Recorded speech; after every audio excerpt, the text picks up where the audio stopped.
high-speed internet, get a deal worth talking about. Get high-speed internet from AT&T. And by Southwest Airlines. Transparency, low fares, nothing to hide. Just about ready to go. Rangers and Blue Jays back with the starting lineups in just a moment.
In Toronto, game 2 of our 4-game series, Rangers and Blue Jays all set to go. The 32-year-old right-hander Marco Estrada begins the game down low with ball 1 to Rougned Odor. Well, Marco Estrada, a 4-pitch pitcher, as you've seen on that first pitch, kind of over the top. So it's not your customary delivery for a guy that doesn't throw all that hard. Odor ties into one, sends it down the right field line into that corner and gone. A solo shot by Rougned Odor. And the Rangers draw first blood tonight.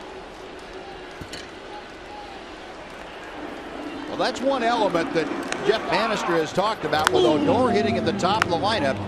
It's fairly likely that you're going to get a leadoff home run from some pop from him some course during a week, and the Rangers got it here today, and he has provided pop at the top spot, now his 7th time up there, and that's a great way to start on the road. Before the other team even gets an opportunity to swing the bat, you're up 1-0. Estrada, who is primarily a cut fastball, curveball kind of pitcher with a good changeup, and he got that fastball in a hitting zone, and we know Rougned Odor has never seen a fastball he doesn't just love. Nomar Mazara cuts through what might well have been that changeup. Yeah, good straight changeup. And 1-1 the count to Nomar, who was the hero last night for the Rangers. A 2-1 win yesterday in the series opener. Nomar had the go-ahead homer late in the game and then made a spectacular defensive play in right field, completing a double play to get Sam Dyson out of a bases loaded jam in the 8th. It's 2-2 on Mazara. You can see by the swings that Mazara is having, Dave, how difficult it is for hitters to pick up that changeup. It's a 4-seam grip, which is a little bit odd, just like his fastball, and it comes out of his hand spinning exactly like his fastball. So recognition is a tough thing for hitters together. And so as a 4-seam changeup then, like a 4-seam fastball, does it lack any late Yeah. movement. Yeah, it's pretty much straight. It's just a lack of velocity that gets hitters, and he has better command of that. He can pinpoint that changeup just like he can the fastball, but when he gets it up a little bit and it doesn't move, it could be problems. This one fought off by Mazara, keeps the count 2-2. He throws it a lot too. Yeah. I don't. There might be 2 pitchers in baseball who throw the changeup more than Marco Estrada. So I would suspect Rangers hitters will be up there looking for it. Well, he throws hard enough that if you start looking for the changeup, you're going to be behind the fastball, and that's no man's land where you're ahead of the changeup, behind the fastball, and you're sunk. The payoff to Mazara, and he'll hit it sharply to second. Nice snag by Darwin Barney, 1 away. Well, time for a quick look at our Southwest Airlines starting lineup tonight. And for the Rangers, 15-11, first place in the West, a half-game lead over the Seattle Mariners. And it's Rougned Odor leading it off with a home run, Mazara, and then in the heart of the order, Adrian Beltre, Prince fielder Ian Desmond. Mitch Moreland today bats 6th. And then at the bottom, it's Elvis Andrus, Brett Nicholas, and Delino DeShields. And a curve in there, strike 1 to Beltre.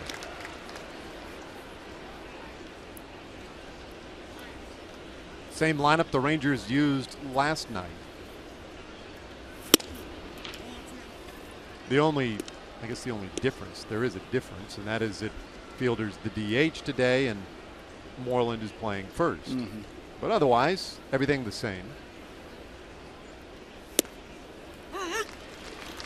Strike 2 on Beltre, 289 average, 3 homers, 15 driven in for Adrian Beltre. And it's been a bit of a struggle for him lately. The last 9 games, hitting sub 200 at 182.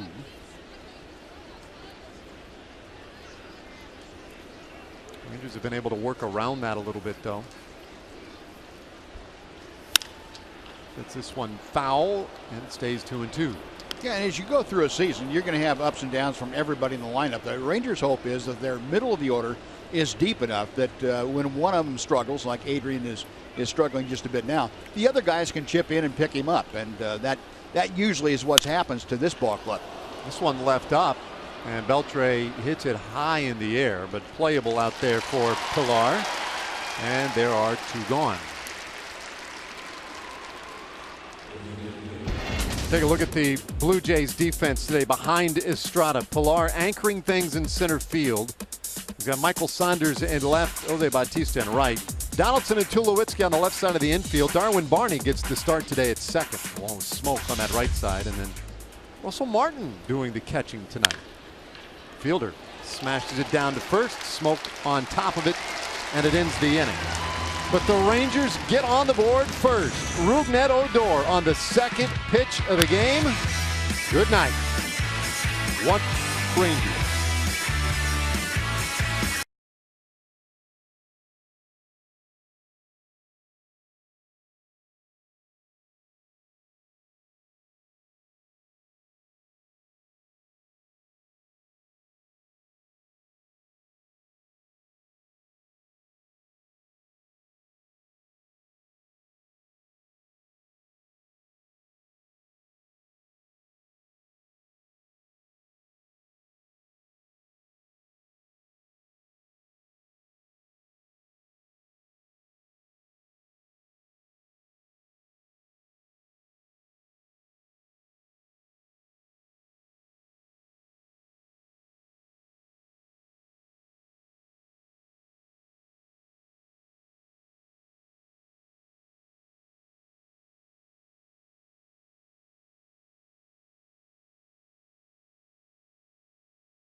Look at the Toronto Blue Jays, 12-15. They're 4 back of Boston in the East. Michael Saunders in left, Josh Donaldson at third, Jose Bautista, always dangerous at right field. Edwin Encarnacion, the DH and cleanup man. Troy Tulowitzki, Justin Smoke, Kevin Pillar, and then Russell Martin doing the catching today. Darwin Barney getting a start at second.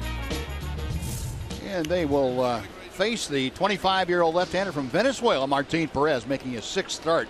This is, as Dave told you, the first start that Perez has had against the Blue Jays in the regular season. He lost that matchup with Marco Estrada last October, right in this ballpark at home against this team.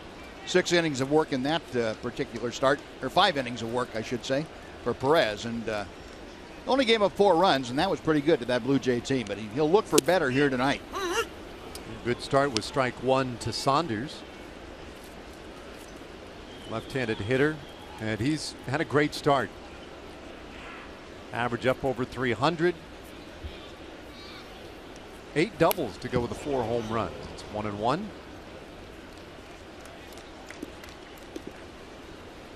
Pardon me, 0-2. That one just caught a sliver of the handle.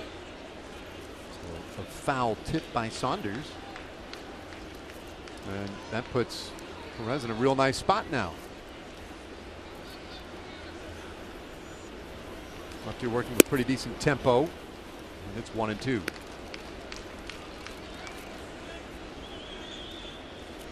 Doug Brocail today, pitching coach for the Rangers, said beforehand, I was asking him, we're talking a little bit about A.J. Griffin's start yesterday and how dominant he was, what I think a beauty that was.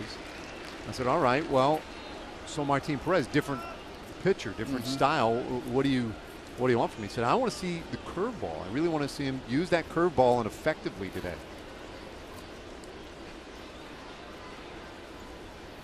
Two. Martin lives on that sinker. He likes that low strike, likes to see guys pounding in the dirt. You talked about the double plays his team turns. Right. 11 of them behind Martin Perez. That's most of any major league pitcher.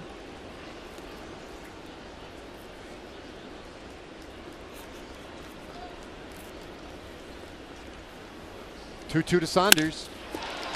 And there's that ground ball, but Elvis Andrus can't contain it.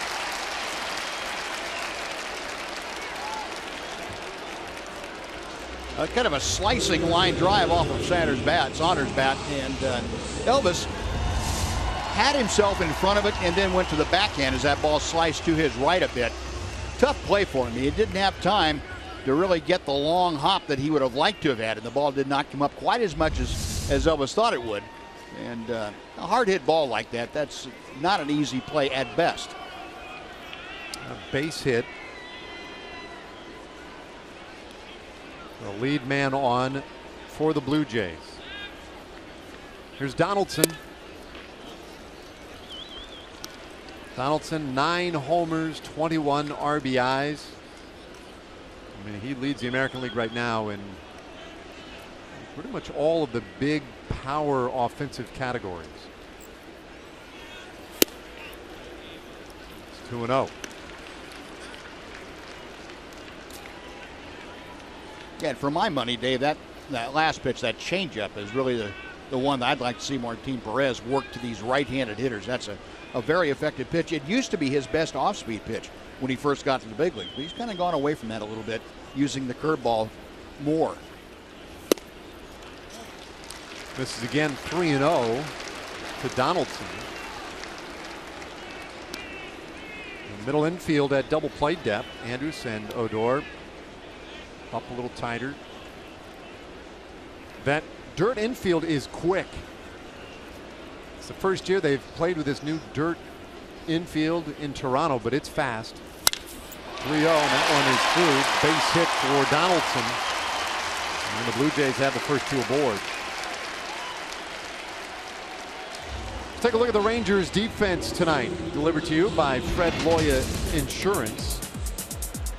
Desmond, the start in left. Delano DeShields in center. Nomar Mazara, the rookie, has been fabulous in right. Adrian Beltre, third base. Elvis Andrus short.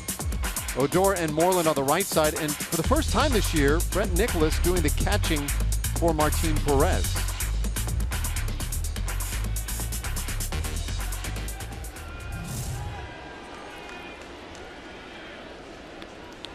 Robinson Chirinos caught his first game of the season.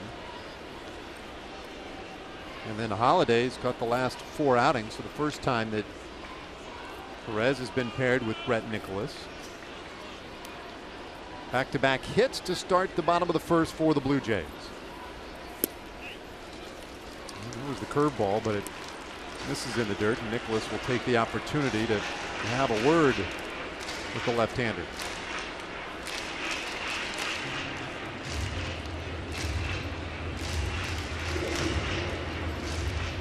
I liked right there.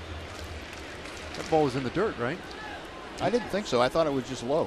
Okay. I didn't think it hit the dirt. Because he scooped that bad boy up and ran out to the mound. I love to see catchers do that. I hate it when they give up that scuffed ball too easily. Now, I don't know. Maybe that one didn't end up in the dirt. There's a potential double play ball. Andrews to second, one, and Odor completes it. 6-4-3 double play.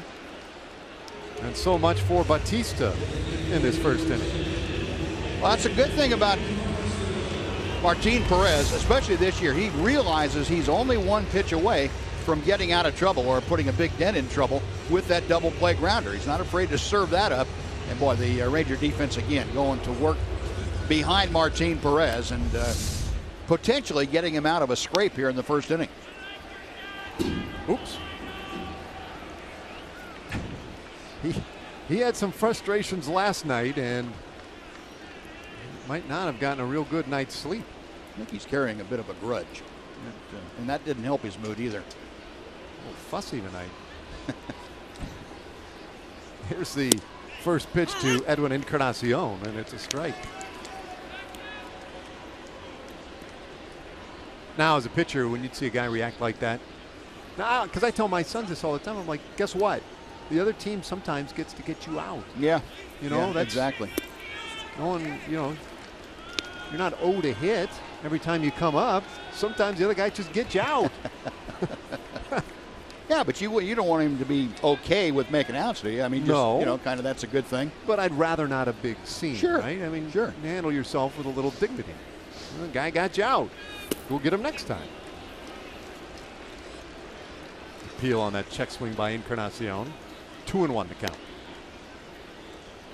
You know what I'm saying, right? I mean. Oh, yeah. From my standpoint, I'd much rather have to tone down my son from being so competitive and so perfectionistic. Tone him down a little bit from that than to pump him up, you know, when they start giving out the participation awards, that he's okay with that. Yeah. 3-1 now to Encarnacion. Well, it was a big double play. Saunders is at third base. And although it has not been a real good start for Encarnacion, you do have to be very respectful of his power. And that's a big pitch here at 3-1.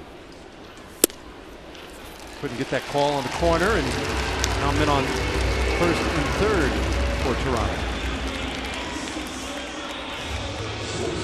And Martin's still fighting himself a bit. I see a young man in Martin that hasn't quite recovered from the surgery, hasn't quite gotten it convinced himself that his stuff is good enough to pitch as he did before he was hurt. We can see that he's fine up here watching him, but what he feels about himself, his self-respect, if you will, as a pitcher, is not quite there yet, and so he gets frustrated pretty easily when he tries to be too fine, and hard to recover from that very quickly in one inning. Well, to this point, he has avoided any substantial damage. But in a bit of a pickle here. Troy Tulowitzki up there. And there's strike one. Too low at 165. Everybody knows Troy Tulowitzki to be a great defensive shortstop. They also know him to be one of the best offensive shortstops. At least he was in the National League with the Rockies and had a great finish here with the Blue Jays last year. Last night, he had one of those forgettable evenings. 3 strikeouts and an 0 for 4. He's in a hole here. No balls, 2 strikes. Yeah, now a very important pitch. I'll just say this one time right now, Dave, that Martin Perez has gotten Tulowitzki to foul off a couple of fastballs. and he's been late on both of them. If Martin believes in himself, he'll come back with that good fastball up and in or off the plate inside instead of going to a breaking ball or a changeup here. Try to bury him. We'll see what Brett Nicholas wants him to do. The 0-2. Good. Yeah. Good. And you like the location there, right? Because you're under no obligation or pressure to throw a quality strike over the heart of the plate. No, and both pitches had been down before, the first two pitches. And then Tulowitzki got a pitch up a little bit. And typically a hitter will tell you, that pitch looks like I can get on top of it, and I can't. It gets on me a little bit more quickly than the ball down. So that's a good spot to go with the 0-2 pitch.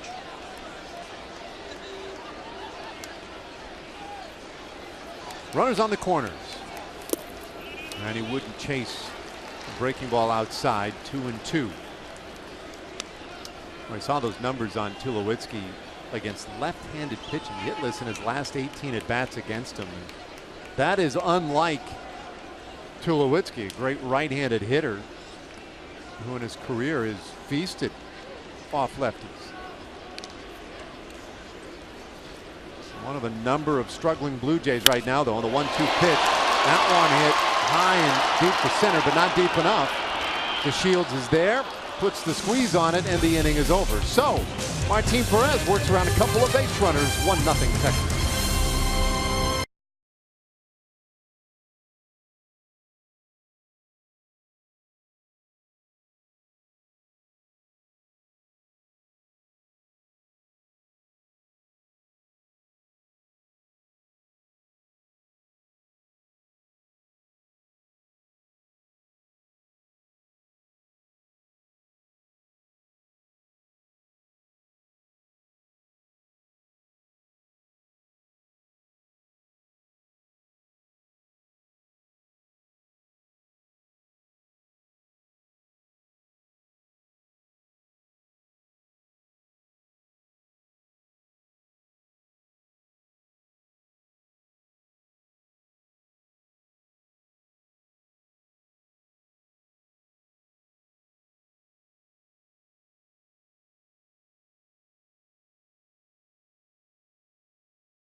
Welcome you back and get ready for the second inning. And we have talked already a little bit about the new infield here. It was the big project of the offseason at Rogers Center, and they put a dirt infield down in place of the turf one. Adrian Beltre, for one, is very happy about that.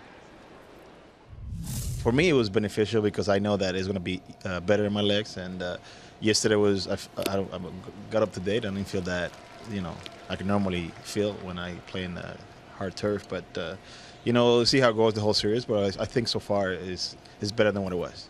Of course, previously they had those sliding boxes, and AB said that every morning he'd wake up after the game and he just had tremendous pain or at least tightness in his hamstrings. Didn't feel that this morning, so it's likely that he won't have to sit out a game in this series as he has sometimes in the past in Toronto, guys. Yeah, thanks, John. That is the upshot here, is that all the guys a lot more comfortable after one game. Of course, it's a 4-game series. And the next question, Buzz, is, well, what about the outfielders, right? Yeah. They're on that thing all night, but Jeff Bannister pointing out today, they're young. Yeah, I got a bunch of young outfielders. Right. They can handle it. Well, and they don't have as many quick stops and starts as infielders typically have, and getting down in kind of a crouch position every pitch like infielders have to do. So it's a little bit different for outfielders, but yeah, they don't get any break from this at all. They're out there the whole time, the whole 9 innings. Full count now on Ian Desmond leading off this second inning. Rangers lead 1-0. Rougned Odor with a home run to open the game on the second pitch of tonight's contest. Payoff from Estrada. That's playable. And the center fielder Pilar hit well, but not well enough. One out in the second. So far, the Rangers have hit some balls pretty sharply. The home run by Odor might have been the softest hit ball in that first inning. Mazara hit a bolt to second base, and Beltre skied pretty deep to center, and then Prince Fielder hammered one to smoke. So right now, Rangers are seeing the ball out of Estrada's hand pretty well. The fielder ground ball to first. What is it? Statcast? Yeah. 113 miles per hour. Wow. Yeah. Curveball for a strike to Mitch Moreland. Time for our TXU Energy Power Player to watch. And you guessed it, Mitch Moreland on a 5-game hitting streak and hitting with some power.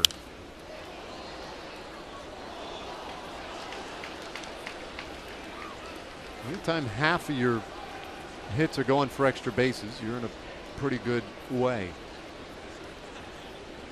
That's just it. I mean, he's been making real hard contact, even the outs. And we were in Chicago just a little better than a week ago. Oh, he blistered ball after ball, but right at somebody, and you could just tell it's coming. Yeah. Then it picked up at home too. He started swinging the bat really well at home. 0-2. Trying to get him to take one a little bit outside there. So the average at 256 now for Moreland.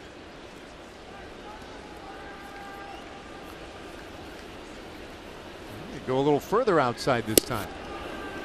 2-2. That's that cut fastball that Estrada throws, trying to backdoor that fastball to a left-hander. And that's become a good pitch for him. Estrada didn't start throwing that until about the middle of last year. 2-2. Back-to-back full counts to start the second inning for Estrada, whose next pitch will be his 30th of the night.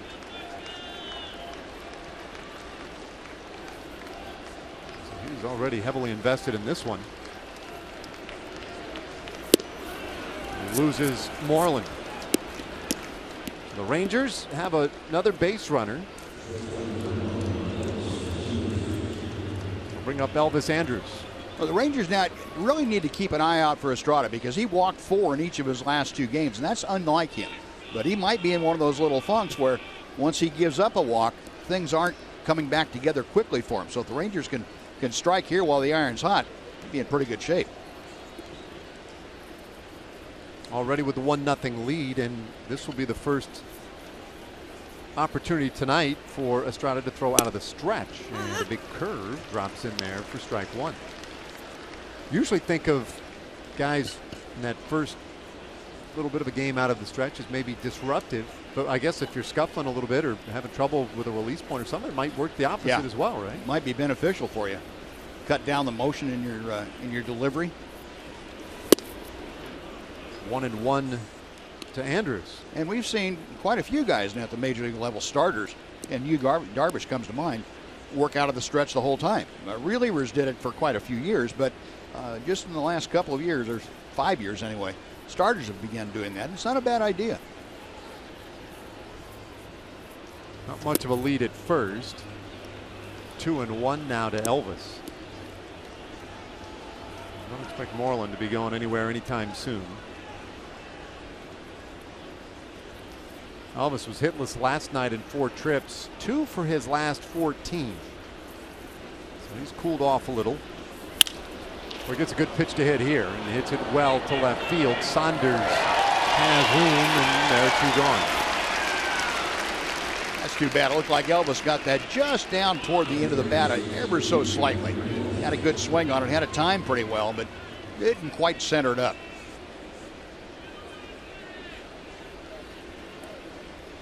Now Brett Nicholas.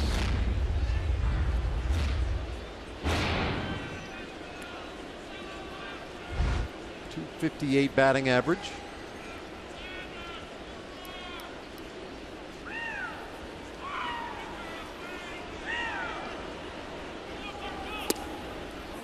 Rangers today with the news of a player move. They have traded for Bobby Wilson again. So Bobby is back in the fold. In fact, will be joining the team tomorrow.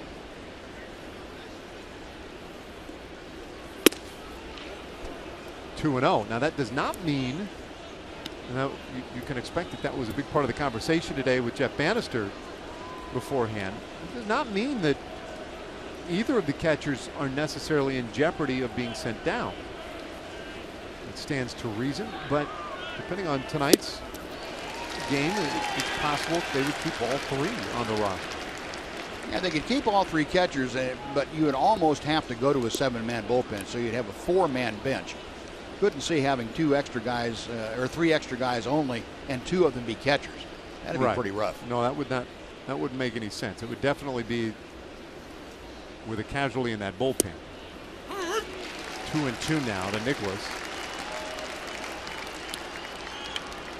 All of that said, I mean, conventional wisdom says that they will go with 2 catchers. Sure. Somebody will be out to make room for Bobby tomorrow. 2-2. Breaking ball, and that ball hit well left center. Long run Pilar. He won't get there, and neither will Saunders. Bounces up over the fence, and it's a ground rule double. That's too bad. That cost the Rangers a run right there. Mitch Moreland off with a crack of the bat, would have scored pretty easily, but that ball hitting the turf warning track and bounding out of play. And that kept Mitch Moreland at third base. It cost the Rangers a run. It cost Brett Nicholas an RBI. Did a pretty good job of staying with that breaking ball, which very conveniently stayed up just above thigh high. And saw Brett power one out of here to dead center last night. He gave this a pretty good ride to the opposite alley.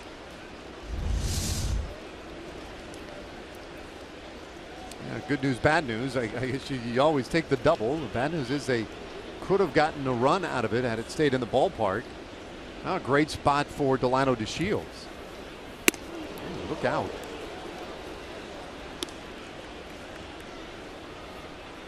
That's a miss right over the top of Delino's helmet.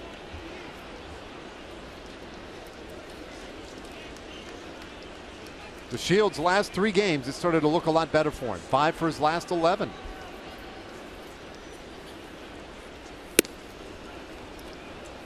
Yeah, mixed in there in the last few games too. Dave has been a couple of RBI base hits. That's in critical situations, just like he's in right now. So it's been good.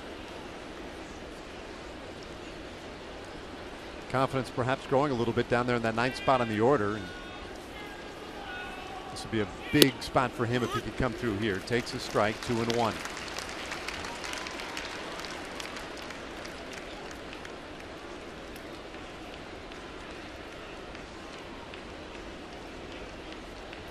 Well, an early opportunity to jump on Marco Estrada. 2 out, but 2 in scoring position. And DeShields with a little tapper. Estrada will take care of it himself.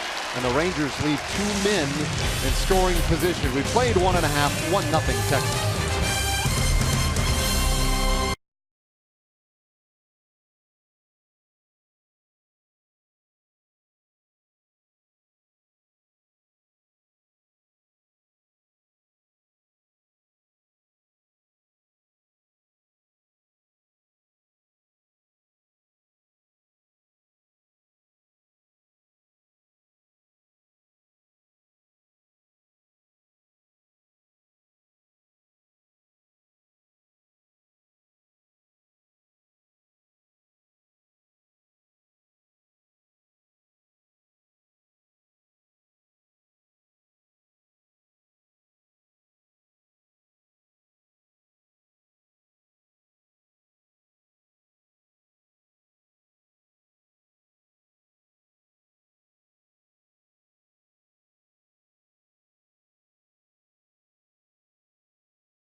Texas Rangers baseball on Fox Sports Southwest is brought to you by your Texas Ford dealers. Visit your local Texas Ford dealer today for incredible deals. See why Ford is the best in Texas.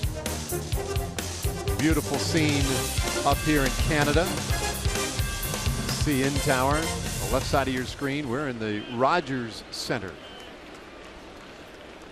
And the bottom of the second inning is Justin Smoak, the former Ranger, takes strike one. Smoak, Kevin Pillar, and then Russell Martin. Love to see Martin Perez walk out there and stand on the mound like he owns the place and get himself back together. Hung that one up to Smoak and did him a favor. And that just, you know, a lot of that is the feel that Martin has going right now. It's almost like he's saying to himself, "Now, what else bad's going to happen?" Instead of being positive about things and really going after him with his good stuff. Nothing wrong with his stuff. It's the execution of his stuff that needs to improve a bit. It's such a weird thing in pitching, and you would know it better than anybody, but you talk to a guy like A.J. Griffin, right? And he's perfectly willing to tell you, I don't have the kind of stuff that so many of these other guys do. I just don't have that fastball. But there is not a moment's hesitation with that guy. He knows exactly what he's going to do, and he has total confidence in getting hitters out. Yep. And you see so many guys who do have great arms, but aren't real sure.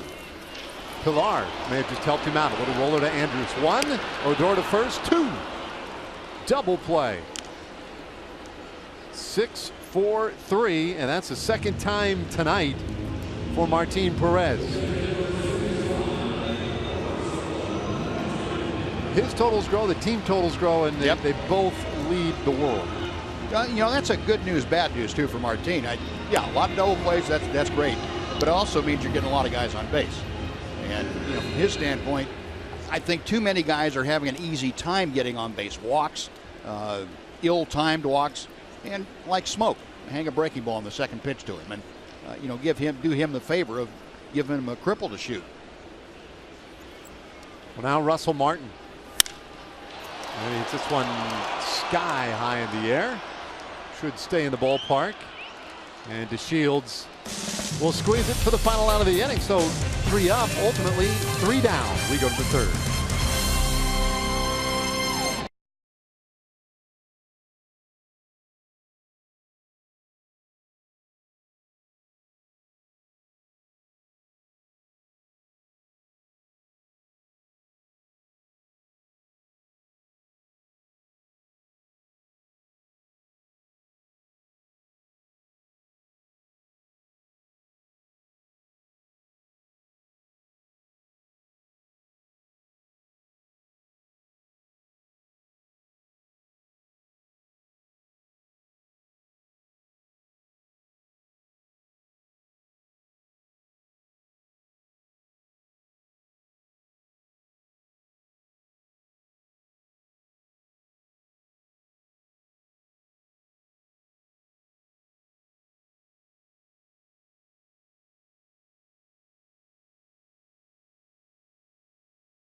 And a week from tomorrow, Rangers, White Sox. That'll be Wednesday, May 11th, a 1:05 game.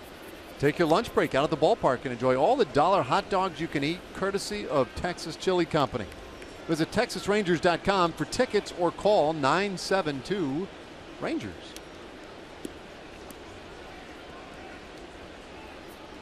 Sounds good to me. Rougned Odor, he's been the offense in this game. And he's hacking at the first pitch. Routine pop up out into left field for Saunders. 1 away. Our AT&T high-speed replay. Go back to the first inning. Second pitch of the game. See ya.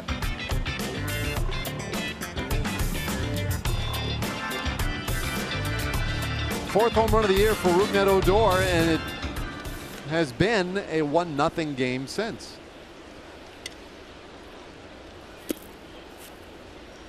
Nomar Mazara grounded out in the first inning, 0 for 1. American League Rookie of the Month. That's 1-1. So we marveled yesterday. We talked after the game, Buzz, about his demeanor, right? Right. Called a slow heartbeat. Whatever it is, he just takes everything in stride. Very cool. The guy, even though he's the youngest player in the big leagues right now, just carries himself like he's been here for 15 years. Yeah, and to me, Dave, he strikes me as a guy who has confidence in his ability to play at this level. It's, and I've always thought that's the toughest transition that guys have to make coming from the minor leagues to the big leagues, is believing not just in your head but in your heart that how you play the game will suffice at the big league level. You don't have to change much. You're always going to learn because everybody has to learn as they go on, but how your stuff is good enough to compete and stay at the big league level. And Nomar looks like a guy that's thoroughly convinced of that. Bouncing ball to the right side, but Smoke takes care of him. And that is out number 2. Well, let's send it back to the studios. Aaron Hardigan has a Chevy game break for us.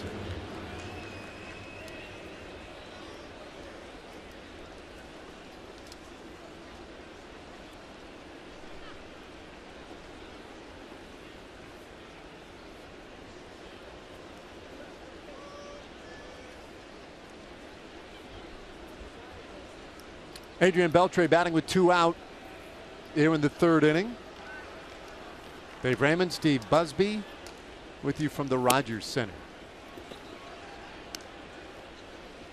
Tom Grieve getting a couple of well-deserved days off, enjoying some family time. 1-0 to Beltre. Hits it hard opposite field. Bautista going back onto the track, and at 111 meters makes the catch. Inning over. The Rangers go in order, but after 2.5, they lead 1-0.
Greater coverage of baseball brought to you by T-Mobile. Dallas Keuchel lost for the first time at Minute Maid Park in forever.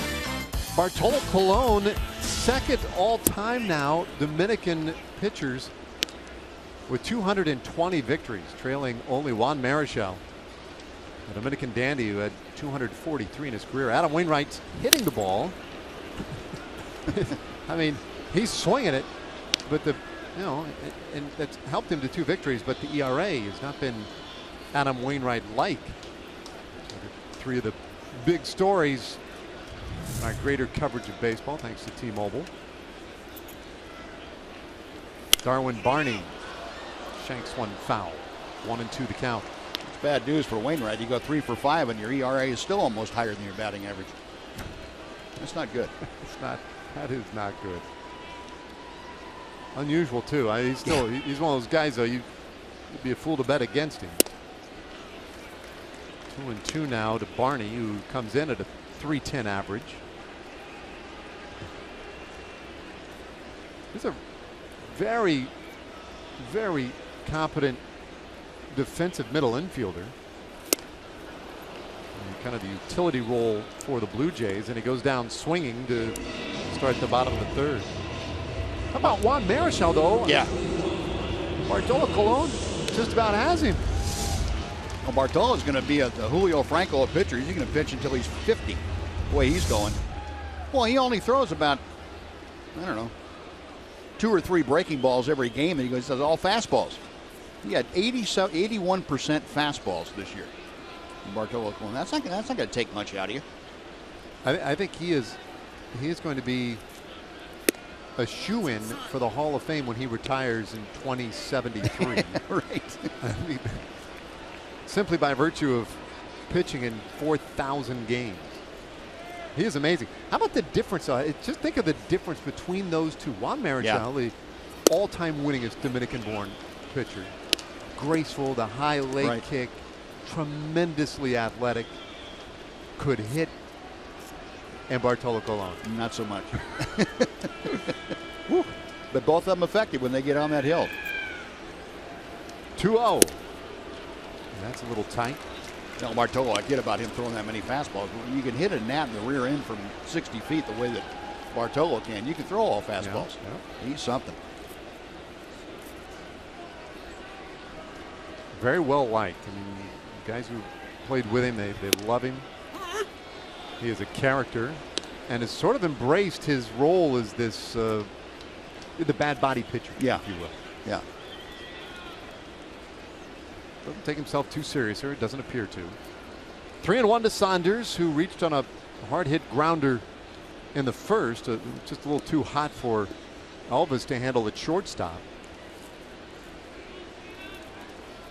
First of 3 hits for the Blue Jays, their first time through the lineup. Perez is 3-1, and that one looked very good. Yeah. Full count. Well, important. Martin got the first hitter, got the number 9 hitter, and struck out Barney. Now important to come back and get Saunders. So the idea of putting somebody on base before Donaldson's out of your mind. You know you've done your job right now. Then you can go after Donaldson. Well, we got him swinging. Came inside on Saunders and strikes him out. Back-to-back Ks, the first 2 of the night for Martin Perez. A lot of good things happening in this at bat. He got behind, but he was able to come up with something other than a fastball on 3-2 and get it close enough to force Saunders to swing at it. So the confidence is there for Martin. Now the getting ahead of hitters will become paramount. Once he accomplishes that tonight, he's going to be in good shape, and I think you're going to see Martin really have a great ball game from here on in. A little shaky so far, but the confidence now is growing almost pitch by pitch. Starts Donaldson low with ball 1.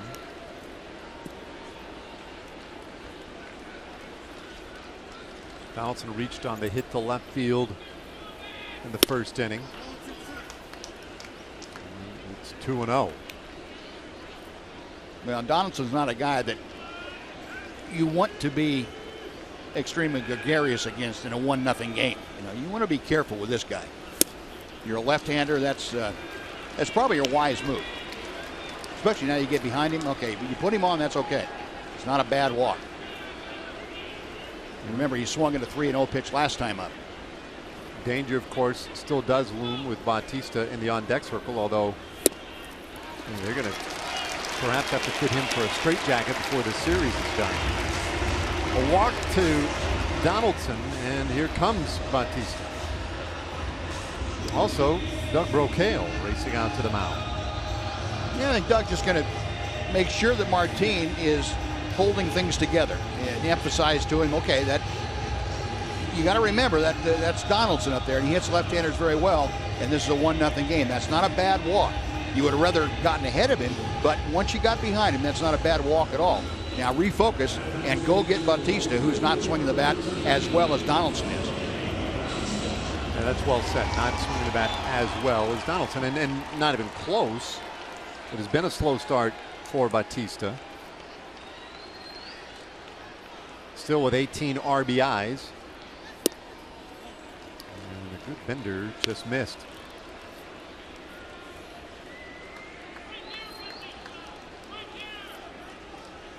Bautista has had equal success or lack thereof with lefties and righties this year.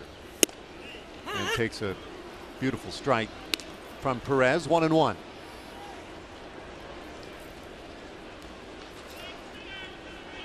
Oh for 4 yesterday. Going to do a double play earlier tonight. 1-1.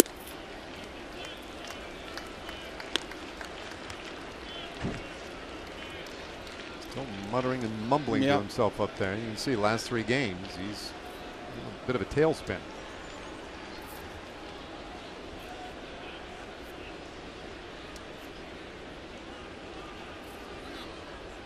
Looking at Fox track, you can see Perez down there at the bottom of the zone where you need to be against these good power hitters. Sam Holbrook, the umpire, he's good at giving those low strikes. It's 3-1. He's a pretty fair umpire, has a pretty consistent zone. If he favors anything, it would be the low strike over the high strike. So that works in Perez's favor tonight. And there's that bouncer toward third. Beltre with a good charge, and he gets Bautista. That ends the inning. More frustration from Bautista. We go to the 4th inning, enjoying a 1-0 lead.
Mental Health Month, and Fox Sports Supports is proud to team up with NAMI, the National Alliance on Mental Illness, and their commitment to improving the lives of families and those affected by mental health conditions. Learn more about how to be stigma-free and visit foxsportsupports.com.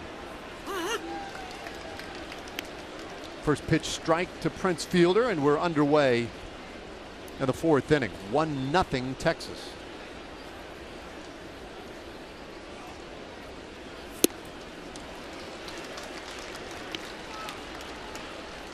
Marco Estrada without a strikeout so far tonight. He's issued 1 walk. And there's his first punch out this evening as he gets Fielder to chase that breaking ball in the dirt. Estrada threw in the full repertoire in 3 pitches. He had the fastball for strike 1, the changeup that was a swinging strike 2, then the big overhand curveball. So Prince saw it all. Didn't make contact with him, but he saw it all. 1 out, and that's 5 in a row set down by Estrada. Ian Desmond flying out to center field to start the second. And interestingly, flashed bunt there briefly. Very athletic right-handed hitter. He's got good speed and deep on the corners. And this time he's hacking. Whoa, a laser to Donaldson at third base. Wow. I'd like to see what the exit velocity was on that thing. I'm researching. Donaldson had that in his glove before he realized he had to get his glove moved. Man, what a rope. Watch this thing. If he doesn't catch that in the webbing, if he catches that in the palm, it takes all of him out in the left field somewhere. Goodness. That was wicked. Whew, 2 away. And here's Moreland. Taking a good rip. Yeah, that one 107 miles per hour. Every bit of it, too. With a little hook to it.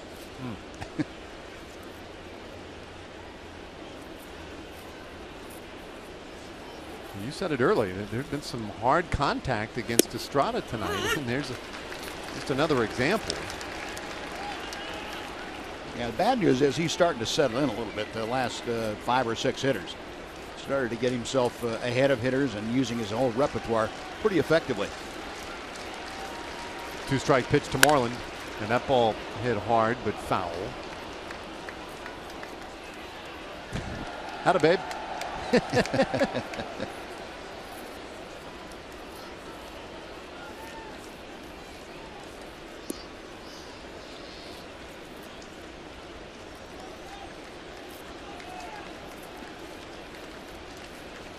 Very nicely done by that guy.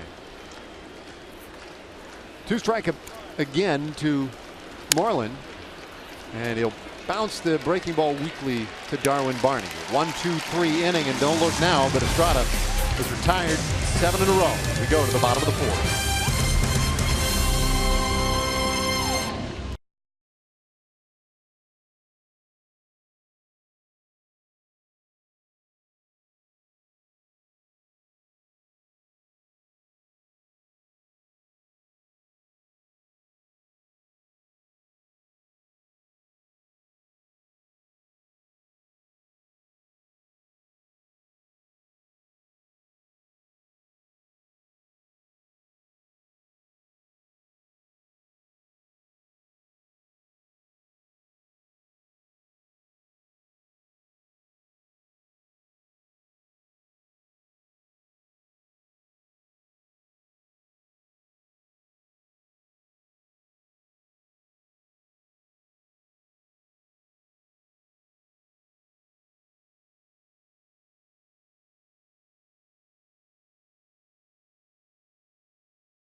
Game fireworks shows coming up on Friday, May 13th. Friday the 13th.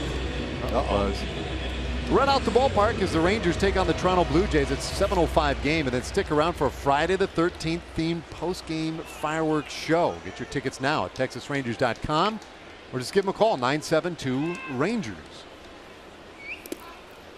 Here's Edwin Encarnacion, cleanup batter for the Blue Jays, and then Troy Tulowitzki and Justin Smoke.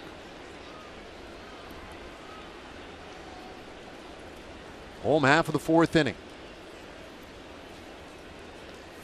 The only scoring tonight for either team occurred on the 2nd pitch of the ball game, and that was when Rougned Odor sent one down into the right field corner for his 4th home run of the year.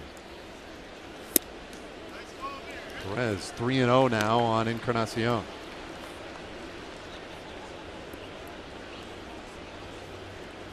Walked him in the 1st inning. In danger of doing so again here. Strike 1 on the grooved fastball. And Martin's starting to speed things up a little bit with his motion. And that usually sends a message that he's trying to get out of difficulty by throwing harder. And that rarely works. This one headed to the seats. See if a fan makes a good play like the gentleman a little earlier tonight. That's right, partner. You pick it up off the concrete too. There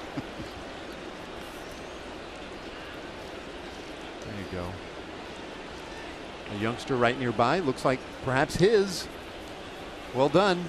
3-2. And a routine 2-hopper for Elvis Andrus. 1 away in the 4th. Good job by Martin Perez to calm it down to come back from 3-0 count and get Edwin Encarnacion to hit a harmless ground ball. Boy, it's a constant battle when you're in a position like Martin Perez is, really trying to get your confidence back. You want so much for things to work out. You want so badly for things to work out. You're willing to do anything. You work your rear end off and you get out on the mound, and very little of what you worked on goes with you. And you have to scuffle and try and figure it out. Elevates a fastball that time to Tulowitzki. It's hard to believe that when you get out there, if you back off and try easier, that you tend to get better results. Well, that's such a foreign concept to anyone, just as a human. Right? That's probably the message Doug Volcale is going to take out there right now. Say, look, I'm not really thrilled with your body language. Let's back off. Let's do what we talked about. Calm yourself. Get your breathing going. Relax a little bit. Work with Brett Nicholas. Trust the fingers he's putting down, and trust where he puts the glove, and trust yourself to throw it there. It doesn't take anything more than that. Very simple. Very difficult to do. He hears it over and over and over again. At some point, you just have to believe it yourself. Yep. 2-0 to too low, and it is too low. Ball 3.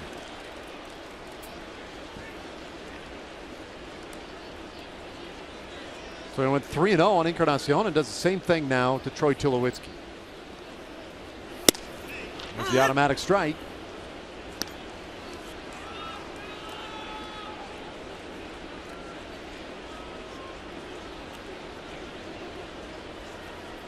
Well, yesterday was one of those tight ones all the way. Hard smash just to the left of Andrus, and they're 2 away. Boy, it's back-to-back hitters that Perez found a way to get after a 3-0 start. And if you hit the ball to the right guy when you get the ball grounded to Elvis Andrus, he's going to make that play 999 times out of 1,000. And the way he's going right now, he may make it 1,000 out of 1,000. He is playing as well defensively as I can remember seeing him in his time at the big league level. 7 years now, and I have not seen him play defensively any better. This has been a real neat series too already. Just a game and a half in. It's the first pitch to Smoke, right in there this time for a strike. His conversation yesterday before the game was. It was one of those you want to sit down afterward and think about yourself. Yep. What a presence and what a state of mind. Calling last year's Game 5 debacle for him a blessing, and saying that it taught him so much about himself. And, and the follow-up question was like, well, what did it teach you? He said it was all personal. It taught me so much about me as a person, forget the baseball side. Just incredibly introspective. And then came in with just a confidence into this series. Seems very comfortable and very cool. Helps to have that dude next to you. Yeah, it does. You can look over to him and say, you know, this guy's seen it all, and he has confidence in me, so I better have confidence in myself. Strikeout of Justin Smoke completes a 1-2-3 inning for Martin Perez. Both pitchers in a groove.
Well represented here at Rogers Center as the Rangers lead it 1-0, and we welcome you back. We've talked about that new infield, and you might wonder, why was it so hard for Adrian Beltre to stand on it? Well, take a look at this time-lapse photography of how this thing was changed over to a dirt infield, and you just won't believe the concrete that was actually underneath.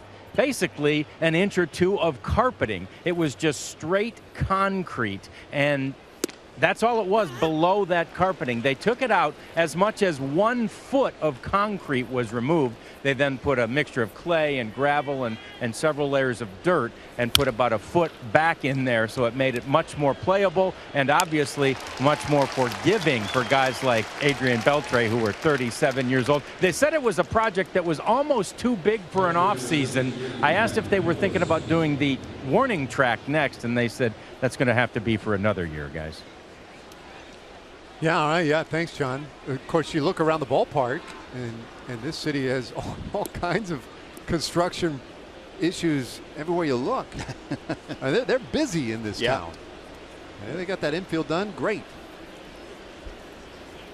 The track will come another time. It's the largest city in Canada. I believe it's the fastest growing city in Canada still.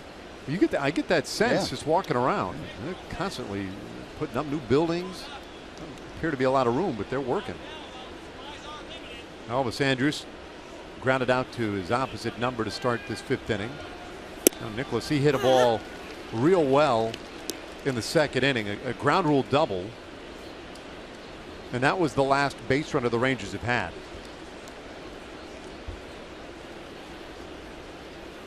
Estrada dealing at the moment. That's 1-2. A matchup, or a rematch, if you will. Martin Perez, Marco Estrada from Game 3 of last year's division series. Estrada was on the winning end of that one, and runs the count now to 2-2 on Nicholas. And that was the first of 3 elimination games that the Blue Jays faced. They'd gone down 2-0 and had to go to Arlington, and Estrada worked that first game and turned things around for them. That was a weird series in that the road team won the first 4 games. Right. Only to get weirder in game 5. 3-2 pitch. That ball hit well again, but to center field, and Pilar can get to it. 2 away, and it's time for our Kubota Power Stats. Marco Estrada, last 9 starts here. Pretty good. Pretty good. Yeah, that opponent's batting average, that's not a misprint. He had the lowest opponent's batting average of any starters last year, lower than the Cy Young Award winner Dallas Keuchel. And this is not a real pitcher-friendly ballpark. No, it's not. Not at all. And that, well, you talk about flying under the radar. Marco Estrada isn't even the best-known starter on this team. Oh, yeah. Not even close. And you're right. There are all kinds of numbers that you can trot out about his effectiveness last year. One of them was his batting average on balls in play, right, which was so absurdly low that it sort of defies explanation. It's like 217, and it's really hard to figure. You know, a lot of times they'll say if a guy is, you know, to either side of the league average, they'll say, well, he was probably lucky or he was probably unlucky. That's usually the explanation. But he was so far off the grid, you have to think he's doing something to get that kind of contact.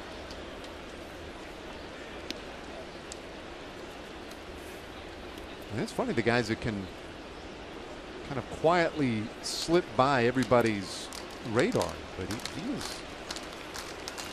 he's a bit of an X factor. The Shields hooks one towards short, and how about that? Troy Tulowitzki, who made an error on the last homestand,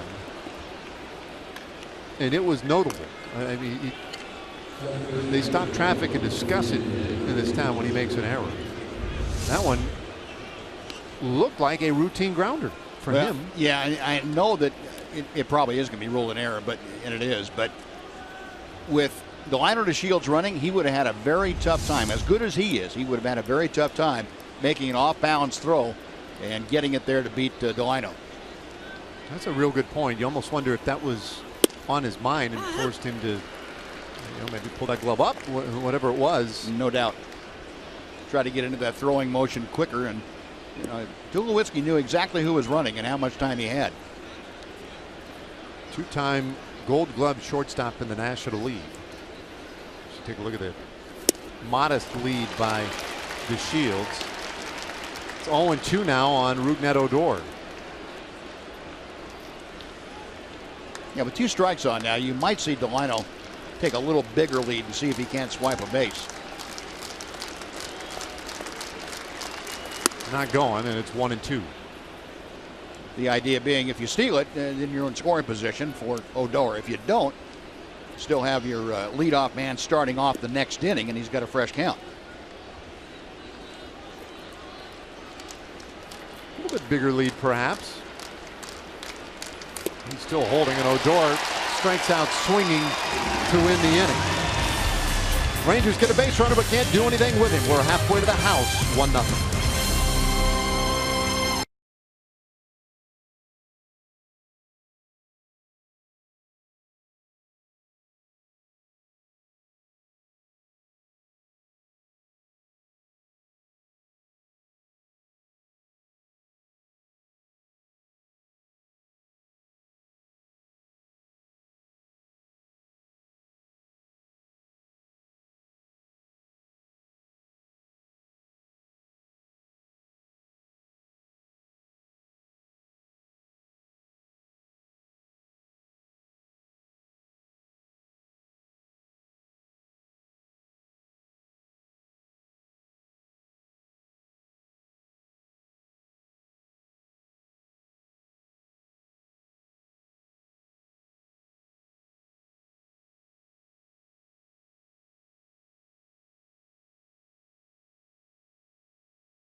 Baseball on Fox Sports Southwest is brought to you by Southwest Airlines and by Mazda.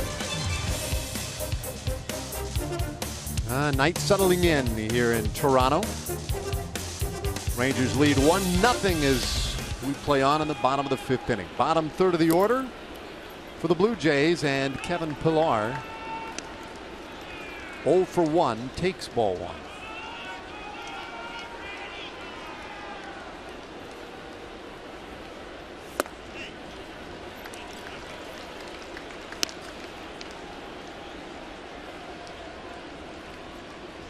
Pillar now in his 4th year with the Toronto Blue Jays. And it's 3-0. Boy, this is becoming a pattern. Yep. Not the one you want either. He managed to get away with it in the 4th inning. Went 3-0 on Encarnacion and Tulowitzki and got both of them. And there's strike 1. And it's not that Martin's out there trying to do that. He's trying to throw strikes, trying to throw quality pitches, but it's just not working for him. He's not allowing himself to go ahead and get ahead of the hitters the way he can. This ball rifled foul. Strike 2. Full count now. Boy, this is living dangerously. Yeah. But he has put up 4 scoreless innings to this point. Works with a 1-0 lead in his payoff pitch. This one hit to center field. The Shields ranging back. There's one away. Time again. Let's check in with Aaron Hardigan for a Chevy game break.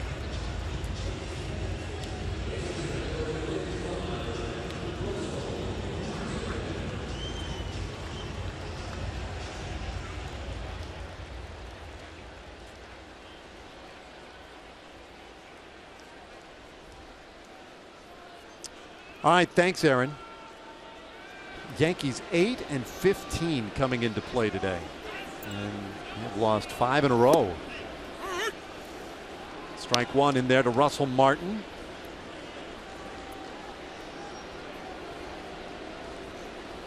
A sky-high fly ball in the 2nd inning. It's 1-1. Martin in there today. He's been trying to battle back from some neck spasms, and they have been troublesome. It has been a long, treacherous stretch for him, especially at the plate. Normally a very good offensive catcher. And a team leader, too. That's one of the reasons the Blue Jays were so adamant about getting Russell Martin for their ball club. He provides an awful lot of veteran leadership out there. It's 3-1. He went 9 consecutive at-bats and struck out in all 9. Just about a week ago. Hits this ball sharply up the middle, and it's a base hit.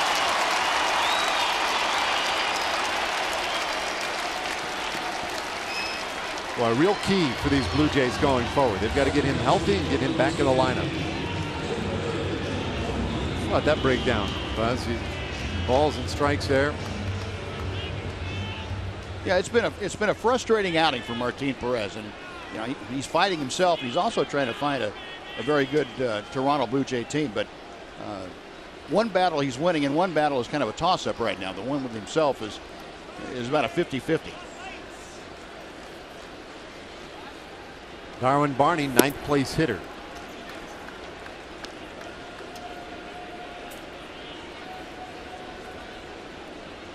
And you know, you ask why with Martin Perez, and you know it still goes back to the Tommy John surgery. He's not limited physically. You know, he understands his arm is still whole. Barney hits one to center. The Shields again, plenty of space, and they're 2 out. But the thing with Martin is that the layoff of a little bit over a year to get back into competitive mode, to get yourself to where you can take control of a game when you have the opportunity, isn't quite there yet for him. He runs hot and cold as far as that goes. It's having confidence in yourself. It's competing to the level that you know you can compete. And Martine's not quite there yet. That's the hardest thing to overcome when you're coming back from an injury that keeps you out any length of time. It's not the physical. You can get the physical taken care of and know that you're 100% or as close as you're going to be. But the mental part of it is what kind of lags behind. And that's a difficult proposition.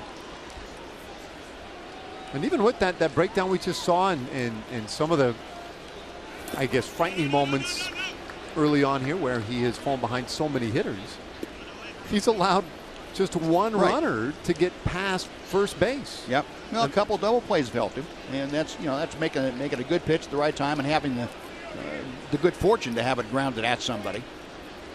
But you don't want to, with good teams like this especially, and I don't care how well they're swinging the bat or how poorly, you don't want to give them too many opportunities where one swing of the bat can do the damage to take the lead or tie the ball game up. You're playing with fire every time you do that. Well, this is where things get really dicey when you're talking about facing the Blue Jays. Saunders, their leadoff man, is off to a very good start. And looming on deck would be Josh. There you go, Josh Donaldson. 2 strikes though now on Saunders, who struck out last time into the 3rd inning. And this is where Martine can take a big step toward getting things back under his control, and that's go after Saunders and really put him away right here so you don't have to deal with Donaldson until next inning. Lefty on lefty with Russell Martin over there at first. 2-2.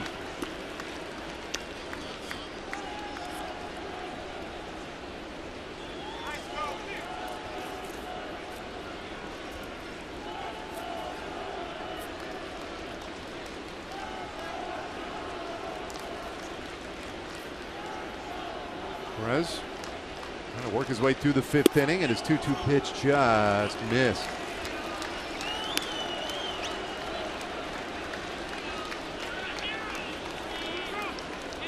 I'd rather not see that guy till the 6th inning.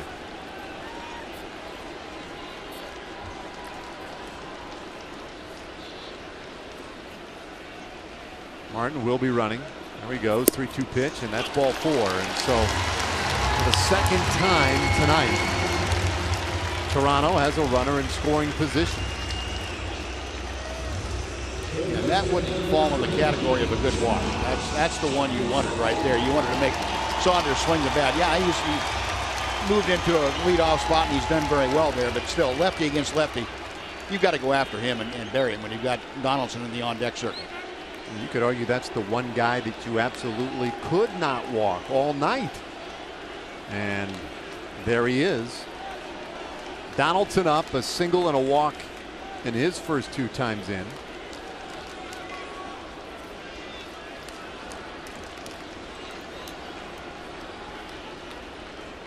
Have to be very careful with him. Ooh, good. Breaking ball for strike 1. I'm not sure that he didn't cross up Brett Nicholas on that pitch. Brett's going to go out and talk to him. And the way that Brett reacted to it, he started to go outside like he thought that ball was going to be out there. He was up and then back down. Fortunately, if he did get crossed up, he was thinking fastball, and it's a lot easier to adjust thinking you're getting the fastball and you get the breaking ball than it is the opposite way. If you're thinking breaking ball, you can't react to a good fastball in a different spot. That ball's back to the screen and people are running around the bases. 2 men out there at the moment. Good spin, and Odor, what a great pick.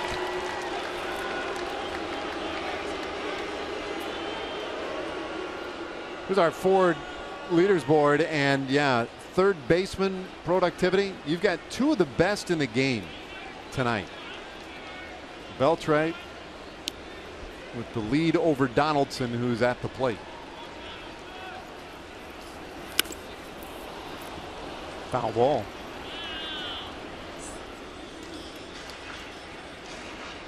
Crowded in with that breaking ball. 0-2. And Perez wasn't real thrilled with that. He knows he made a mistake. That wasn't where he wanted the breaking ball. He got away with it. And just the body language. Okay, that's, as a pitcher, you got to say, okay, I made a mistake, but I did get away with it. That should build confidence. That shouldn't be, oh, doggone it, I made a mistake. And that's the kind of body language I saw from Martin Perez after that that last pitch, and now he's going to again talk to Brett Nicholas. Well, it's the first time tonight that they've had a man. Well, the second time tonight they've had a man stationed out at second base. Yep. And it's clear that on the cross up earlier and a couple of these pitches in this at bat, they're not on the same page right now. And again, this is not a real good time to have any uncertainty. Yeah, you better decide exactly what you want to do and have good execution. That pretty good pitch right there. I'm not so sure that Donaldson wasn't on his way back to the dugout.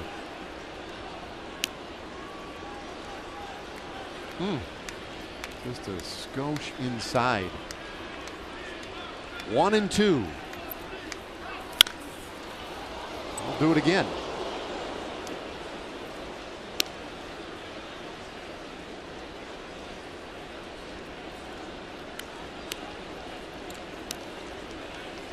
Donaldson leads the American League with 9 home runs, second in the circuit with 21 RBIs.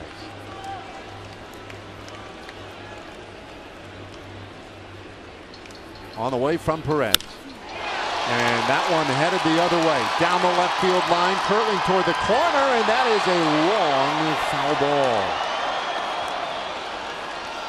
Go ahead. Exhale. Whoa. Well, Ian going over there. If it's in play, if it's reachable, Desmond's going to get it. But couldn't quite climb the wall quickly enough. Fortunately, about 5 feet foul. And yeah, the exhales are well deserved right now. Oh boy. Russell Martin is at second base. Michael Saunders is at first for the Blue Jays. Martin Perez battling in this 5th inning. And he's going to have to keep battling. Right down the line. How close was that? That close. Too close. A matter of foot and a half.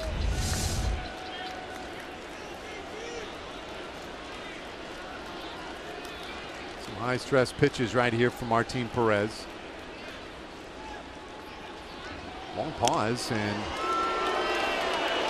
another close look at Martin. And look, Martin, he may be a catcher, but he's probably the best base running catcher in the American League. And he's going to be sure, he's carrying the tying run. He's going to make sure that he gets a good jump when that ball's put in play. If that ball's hit, he's going to be as far off second base as possible with his secondary lead. And he knows on turf that ball gets to the outfielders faster. You've got to turn an easy run into an easier run. That's going to take care of it right there. Well, the wild pitch removes that potential force at any of the 3 bases. And it puts 2 men in scoring position.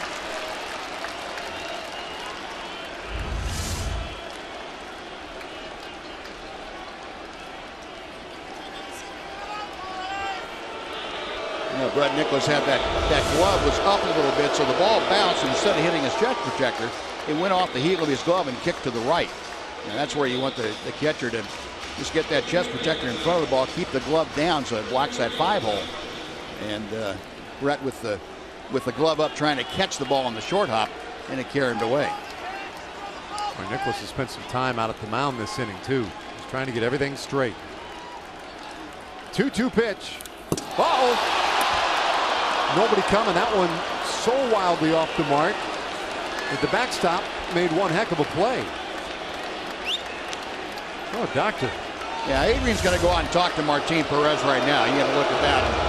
Rangers very fortunate. Martin Perez completely overthrowing that fastball. He's trying to go harder and harder and harder, and just not anywhere close.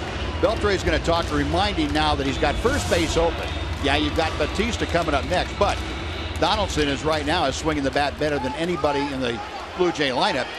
You want to be careful at it. You've got 2 tough right-handers, but you've got the opportunity now to pitch carefully for 1 pitch to Donaldson.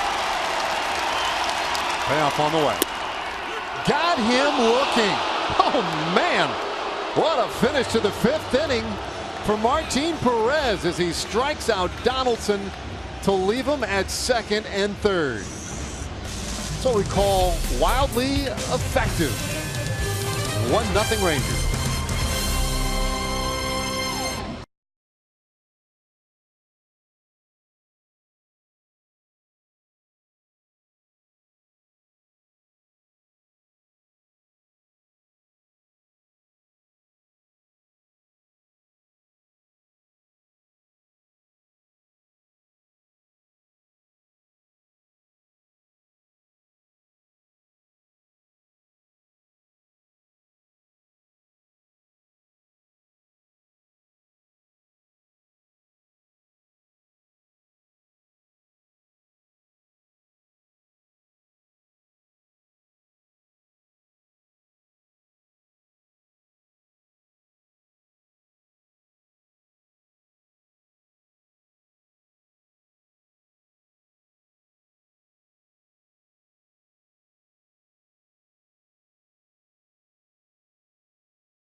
For the Sonic Slam inning, brought to you by Sonic.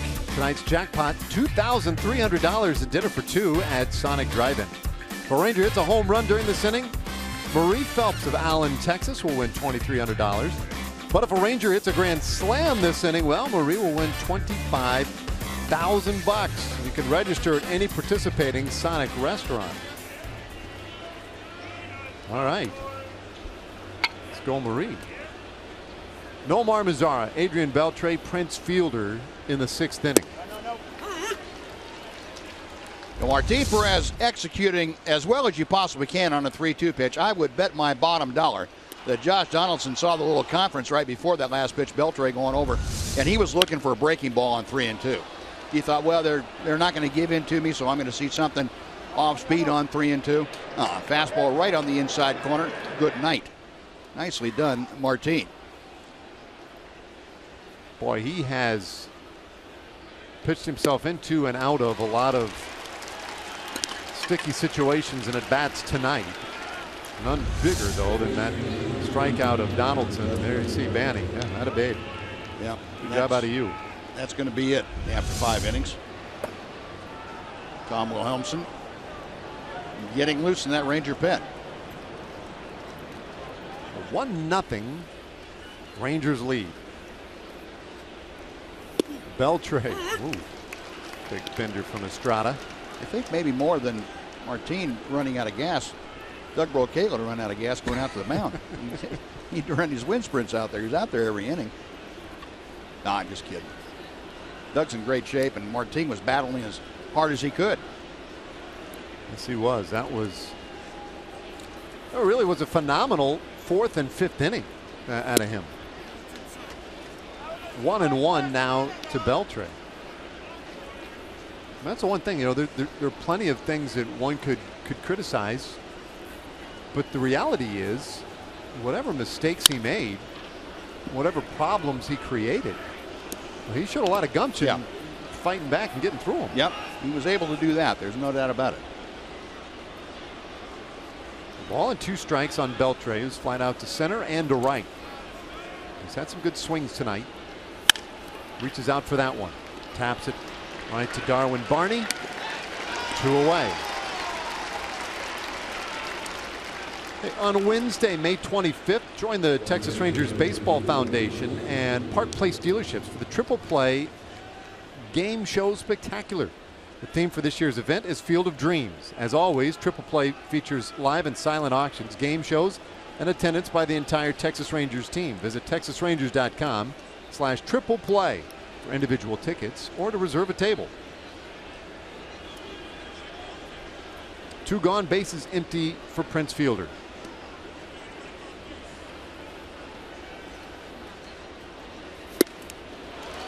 He took some healthy cuts in the 4th inning and was not holding back on that first offering from Estrada.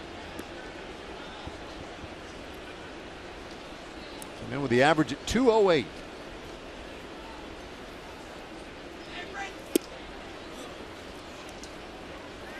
Fielder, though, has hit safely in 4 straight games now. And over the last week, sitting right at 292, so starting to see that batting average climb just a bit. Yeah, the one thing that never has lagged this year, Dave, from Prince Fielder's game has been the ability to drive in runs. 17 RBI, that's still highest on the team. Prince finds a way to get those runners home given the opportunity. 2-2. The big fella. Well, that's one of those things about Prince Fielder, right? You see him walk through the plate and you feel like, oh, I have an idea what this guy wants to do with the ball. But Fielder's one of those rare guys who can do just about anything with the baseball. He sends this one down the left field line, but into the awaiting glove of Michael Saunders. A 1-2-3 inning again for Estrada, who's in a groove.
Here tonight's Quicken Loans Rocket Arms. We take a look at the strikeout totals and the leaders on the Rangers. A.J. Griffin with a career best 9 strikeouts yesterday. Now second on the team and just 2 back of Cole Hamels. Talking to A.J. about that today. And he said, I cannot get to double digits. He said, I could strike out 9 guys in the first 3 innings, pitched 7 that night, and there's just no chance I would get that 10th. Here's Tom Wilhelmsen, hard throwing right-hander. He's had some struggles early this season. And he gets Bautista out in front of strike 1.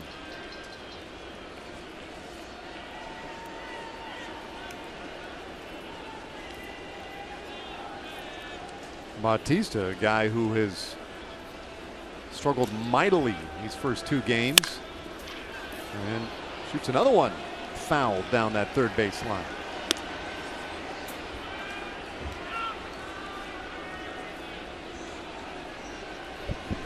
Bautista yesterday was a mess, and in his first at bat today, he didn't do a double play, and then was just a hairline away from a snap in that dugout.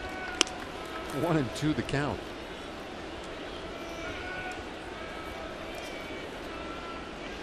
Seems to be a little bit of an agitated state of mind right now for the right-handed hitter. Well, Helmson's 1-2, and he got him swinging. So Bautista collared in 3 at-bats. A good job by Tom Wilhelmsen. Really worked Bautista over.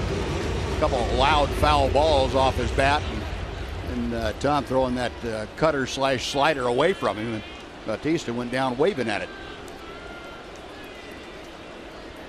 Don't make eye contact, boys. Going to clear out that part of the dugout. Not the day for it.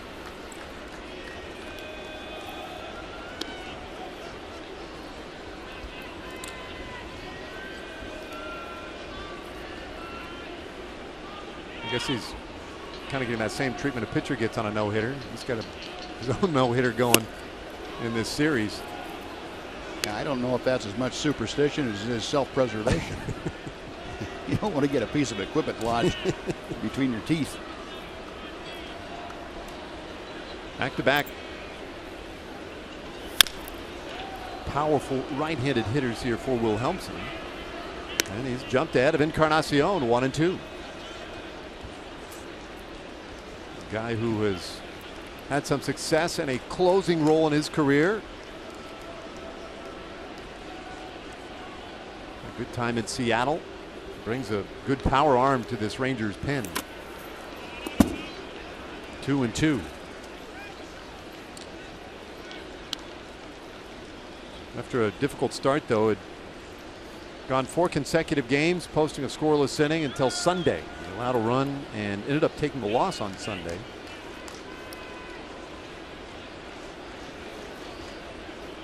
His 2-2. Buried that one.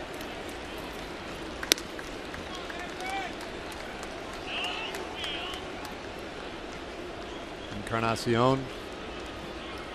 Fly to center, grounded out to short. Uncharacteristically hitting around that 230 mark.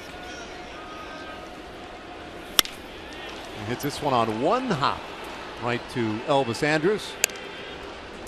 2 away.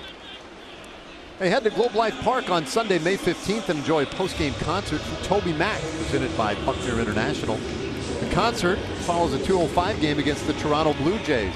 Be sure to wear red to red out the ballpark. You can get your game ticket at Field Pass to watch the concert on the field at TexasRangers.com/concerts.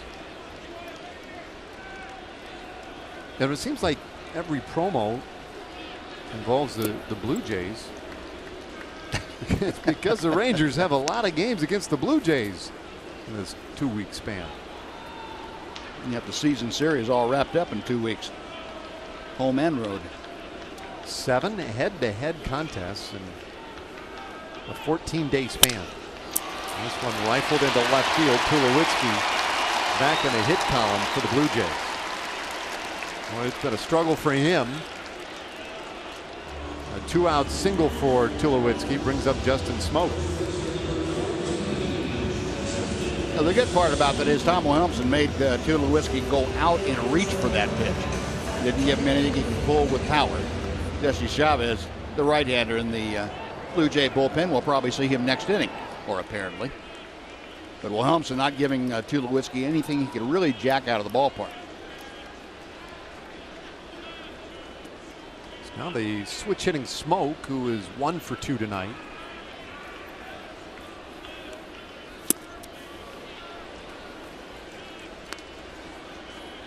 Blue Jays last year offensively did so many things so well, and I think expectations were that this offense could be a dominant one in the American League this year.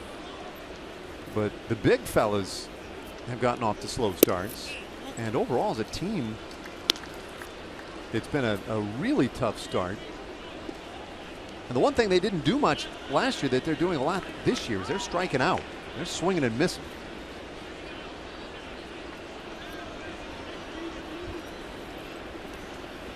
One to Smoak.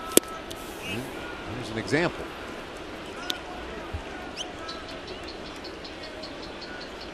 Yeah, and the one guy they're missing that's a pretty big cog in their lineup is Devin Travis, their fine young second baseman. He makes a big difference offensively and defensively for him. What it does, it makes Barney and Goins everyday players in his absence, and that takes it takes away from their depth, but it also makes their starting lineup a little bit less strong.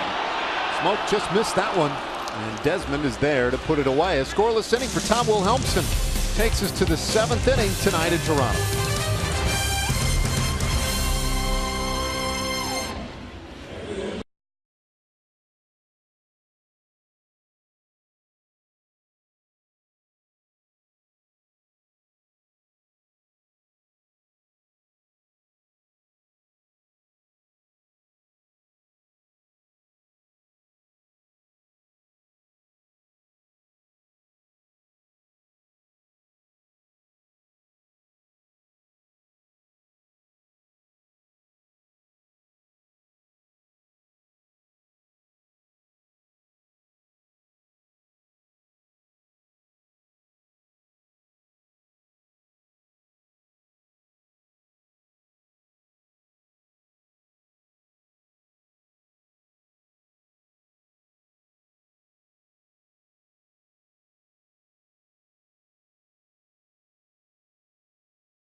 Here we go, your Ford game summary. Don't blink.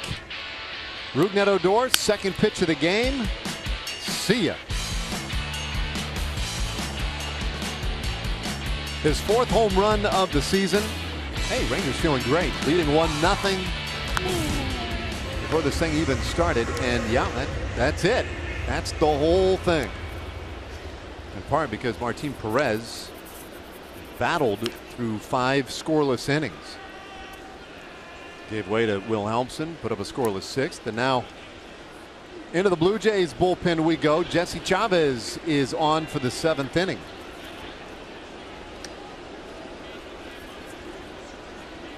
Now, Chavez is his 11th appearance of the year, formerly of the Oakland A's, and he was a spot starter and full-time starter for a while for Oakland, but primarily out of the bullpen. He has done a very good job up here in Toronto. One of the few guys that has pitched consistently well for the Blue Jays, although Blue Jays first team to have a bullpen go 0-9 for April. Never had a bullpen lose 9 games in the month of April without winning one, and Blue Jays have that dubious distinction this year. Now their bullpen has been a mess. And Chavez punches out Desmond to start the 7th inning. Diekman warming up for the Rangers. First baseman number 18, Mitch Moreland. We see him face the bottom third of the order in the 7th. Bottom of the 7th inning is now Mitch Moreland, 0 for 1 with a walk. Well, coming into the series, that was the plan. Get in to the Blue Jays pen. That's right. Figured you'd be in good shape. Well, leading 1-0 as it becomes a battle of the bullpens from here. Last night it was a 2-1 Rangers victory. And never a moment to let your guard down in that one. And the same thing tonight. These two teams picking up where they left off last October. Tense games. It's 0-2 now to Moreland.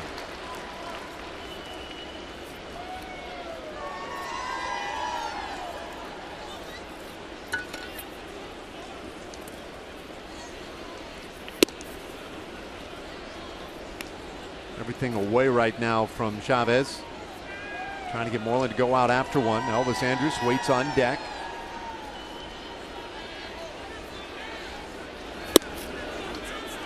Just misses the corner again.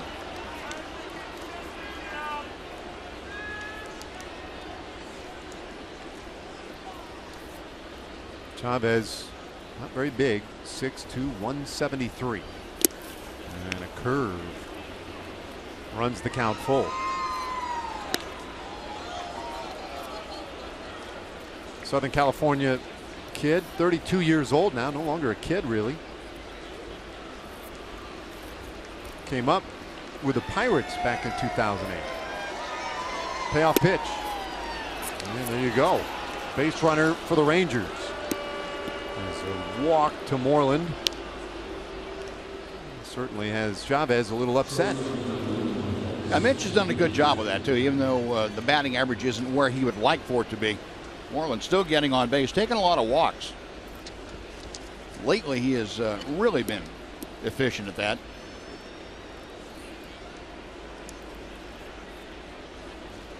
So he's on now. Elvis 0 for 2.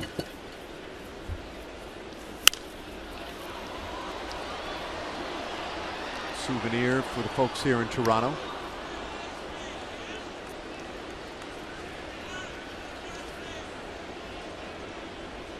Elvis was 0 for 4 yesterday. But I think more than anything else, it's good to get back here to Toronto, play a game, have a good game defensively, and he did. He had a critical play late in the ball game. Exercise some of the negativity from the ending of last season. One strike pitch. Chavez has been right on the corner, but just not quite getting the call. Yeah, he can. You see him drop down a little bit to right-handers, and he's a tricky right-hander. He's picked up a few things over the years as a pitcher. Andrews spoils another one. 1-2 the count. Like a lot of guys, he probably throws a little bit harder when he's in a relief role. Has a little extra on his fastball. Normally a guy that relies on a sinking fastball most of the time, but as a reliever, he'll pump it up 3 or 4 miles an hour.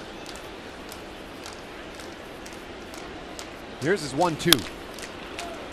And Andrews will see another one. Chavez originally drafted by the Texas Rangers back 2002. He was a 42nd round pick, and you just don't see many guys drafted that late ultimately make it to the big leagues. Been involved in a number of trades. 2-2 the count.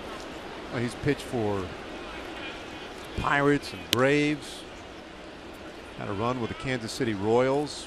You mentioned Oakland, now Toronto for a second time. This is his second tour with the Blue Jays.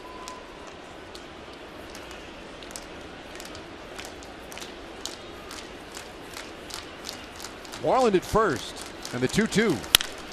That ball hammered to third. What a stop by Donaldson. He'll go to second for the 1 out.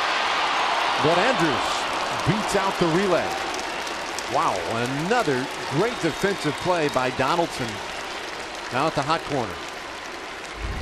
Yeah, Josh Donaldson, very, very quick. Not a lot of range, not great range, but good enough. And anything hit close to him, well, he is really tough on.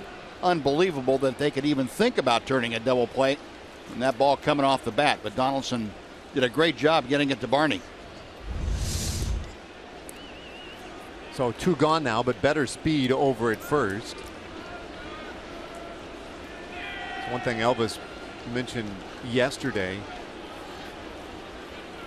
after he was voted Rangers Player of the Month for April. I'm happy with the defense offensively. Felt like it was a real good start. And he said, but boy, man, my base running, I got to get that going again. 0 for 3 in stolen base attempts so far this year.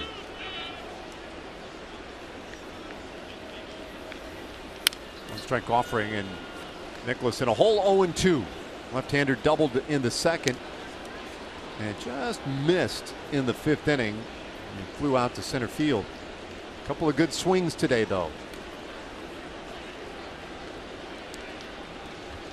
If you missed it earlier, Bobby Wilson, reacquired by the Rangers in a trade earlier today from the Detroit Tigers, will join the team tomorrow.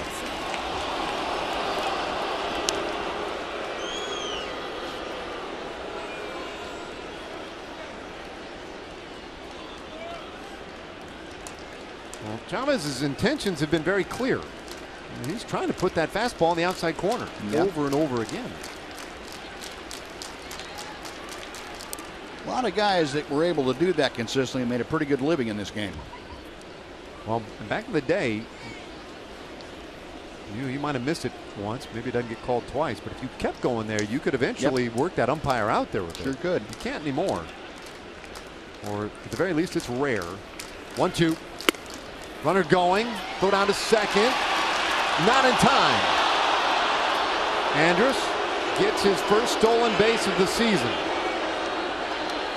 Well, the crowd booing, but Tulowitzki wasn't able to hold on to the ball, and that was the big reason why Elvis was safe. Able to get in there, get the hand in there the same time the ball got there, and the ball just skittered out of the tip of the glove. There you see it right next to Elvis's left hand. Get a pretty good look at it right here. Just coming out of the glove, and fortunately for the Rangers, that call very emphatic. Sean Barber down there. You got to give him credit. He waited and made sure that the ball was held. It was not. And Nicholas strikes out to end the inning. The Rangers leave a big runner in scoring position. Diekman coming on.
Is your next chance to take advantage of $10 Tuesdays. Tickets for the White Sox Rangers game are just $10. Add on a $10 meal deal when you purchase online. Plus, all fans on Tuesdays will receive $10 parking. Visit TexasRangers.com/specials to secure your $10 Tuesday tickets for May 10th. What a game tonight. We had a beauty yesterday. One of the better regular season games you'll ever get. A 2-1 Rangers victory yesterday, leading 1-0 today, and Jake Diekman has come on for the bottom of the 7th. Diekman's 13th appearance, 152 opponent's batting average, one of the best in the league. But Jake, last time out, roughed up for the first time this year. The Angels got him for 3 runs in 2/3 of an inning.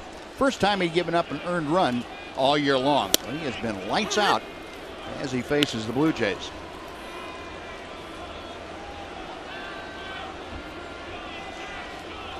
As the bottom third of the order in the 7th inning. Buries that one to Kevin Pillar. It's 1-1. Pillar rolled into a double play in the 2nd inning and then flied out to center to start the 5th. Really the one potent bat in the bottom half of the batting order for the Blue Jays. Takes a healthy rip there. Yesterday, Pillar was 3 for 4. And you remember that John Gibbons had Pillar leading off for them for the first 11 ball games, and he had a real tough time out there. Hit just a $188. And since he's gone down lower in the order, tonight's 7th in the batting order, he has really flourished, hitting better than 350. And pressure on John Gibbons with the club not scoring a lot of runs. Pressure to maybe move him back, move Pilar back to the top, put Saunders in the second spot. But you know, when you start making knee-jerk reaction type moves, it very rarely pays off. Uh-oh, that one got him on the foot. So Pilar aboard in the 7th. Jake with that crossfire motion, and if his release point isn't exactly right, that's the result sometimes. Hard breaking ball down, and the front toe of Pilar got right in the way. That's going to hurt for a while. Try to bury that breaking ball in the back foot, not the front foot.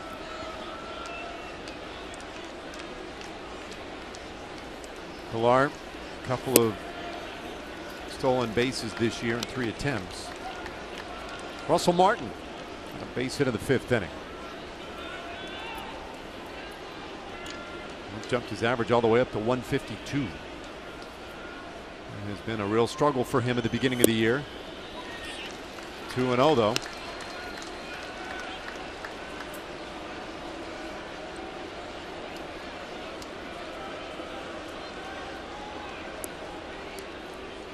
Wise old 23-year-old veteran Rougned Odor coming in with some words of wisdom to Jake Diekman. I like that. Rougned's taking some responsibility out there. 2-0. Now, what do you suppose he told him? You know, I'm not really sure. I don't know what level of advice Rougned has gotten to yet. Could have been something as simple as throw strikes. Yeah, right. You know, we're okay. Yep.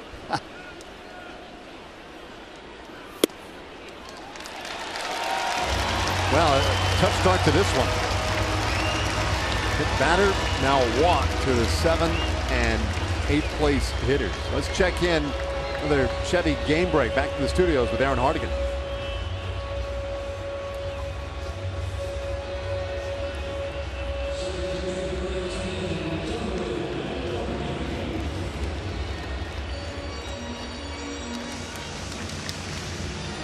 All right, thanks, Aaron.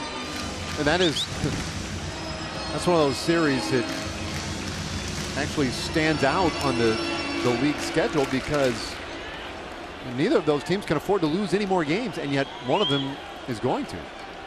Astros lost yesterday and trailing again today. Here's Darwin Barney, who's 0 for 2. Getting a start at second base tonight. And he's going to want to move these guys up. Offers it strike 1.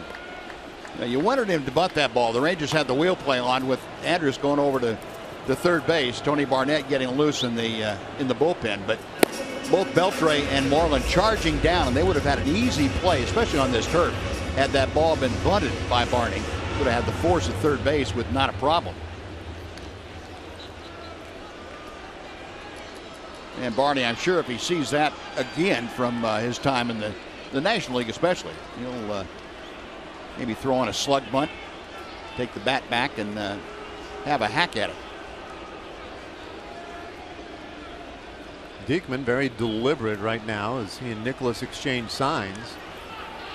Bunt again, this time toward third, but it goes foul, and Barney now in an 0-2 hole.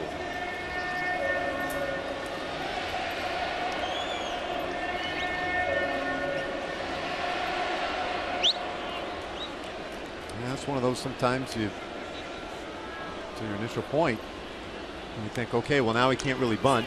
2 strikes, although it's not impossible, certainly. It's a little higher risk proposition now. One of those where you think, hey, the guy was giving you an out. Yeah. You know, a lot of times I think I'm a fan of just taking it. I'll take that out. 0-2. Popped him up, but that one will end up in the seats. Not too far from our own John Radigan, who had a couple opportunities yesterday. Got him out here for a little early work today.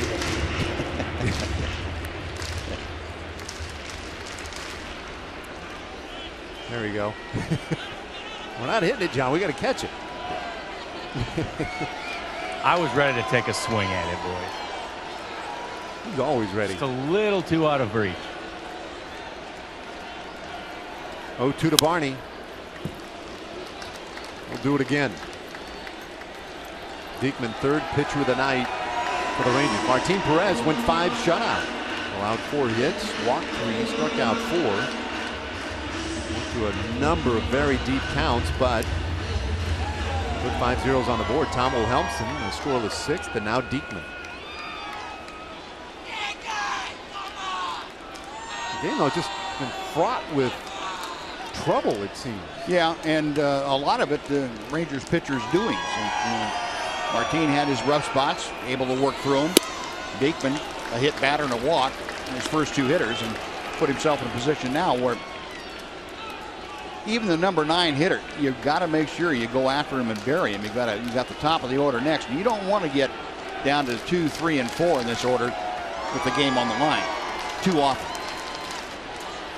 Lanky lefty from Wymore, Nebraska, and he fields high, 2-2.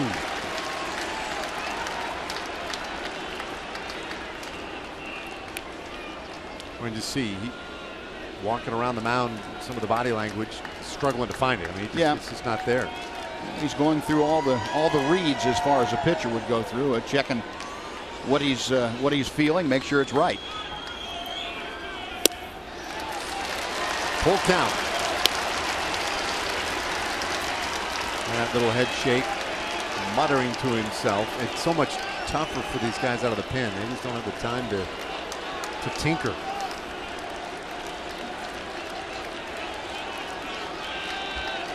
Pilar second, Martin at first. 3-2.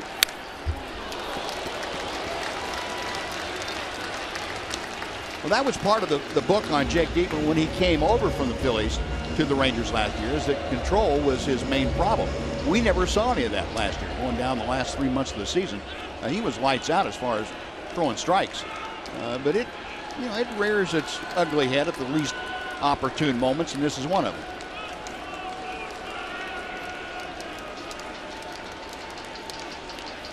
The exhale and the 3-2 pitch, and Barney pops it up again.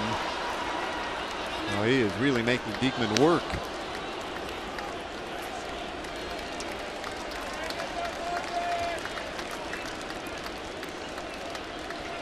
This is somewhat reminiscent of last night's high stakes late innings, and Sam Dyson, particularly in that 8th inning, boy, he had to really work hard to get his 3 outs.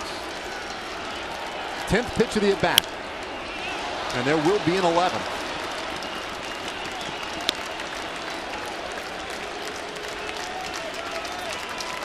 Well, if you want the silver lining to a pretty dark cloud for Jake Diekman, the last 4 pitches he has thrown the ball well. He finally probably got to the point where he said, heck with it, I'm just going to let it go and see what happens, and he's been in the strike zone. That's the important thing. Couple of base runners for the Blue Jays, and the payoff.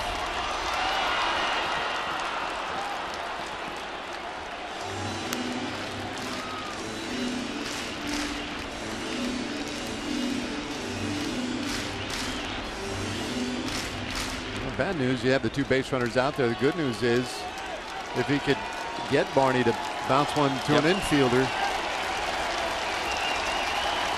nobody turns 2 better than the Rangers. 3-2. This time he'll pull it foul. Why not? Well, that's not a chart. Our Fox tracker showing you the location of the various pitches. That's not what you would call pinpoint. It's pretty much a scattergun approach, but that happens. And Dave, you mentioned relievers coming in, and they don't have time to tinker. They don't have time to get the ship righted, so to speak, with their command. They've got to have it right when you get in the game. And boy, the more you press it, the more odd the pattern will be. It'll be all over the place until you find that release point, and hopefully the way Jake has found it now. He's had time to get there. This is his 22nd pitch of the inning. Big one on the way right here. It will be 14 pitches in this at bat. Well, they keep pretty detailed statistics on just about anything these days. This might be one of the longer at bats we've seen in the 2016 season.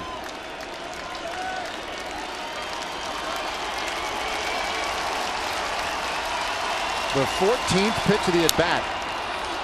And he fouled him off again. But one thing about Barney is swung at ball 4 about 6 times. 3-2. So double-barreled action in that Rangers pin. No climb, Tony Barnett. Both warming. Diekman.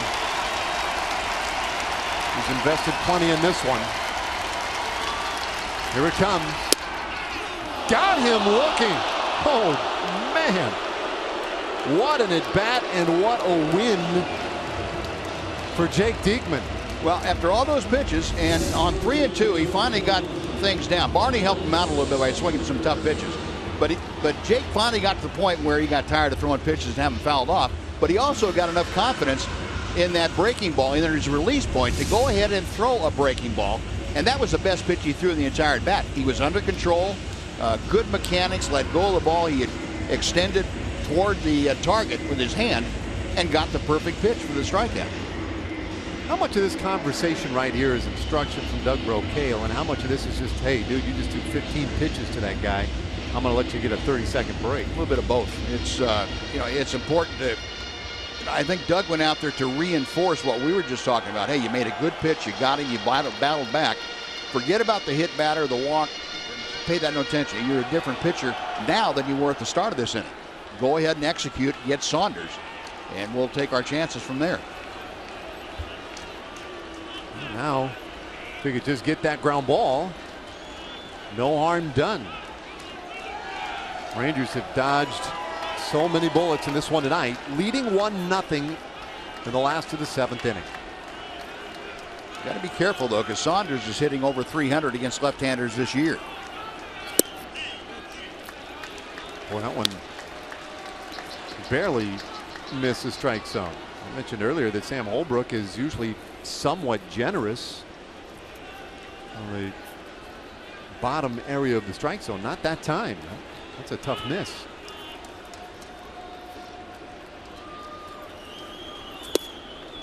Two and 0. Saunders singled in the first, struck out in the third, walked in the fifth. He was on twice in yesterday's game as well. In fact, drove in the only Blue Jays run.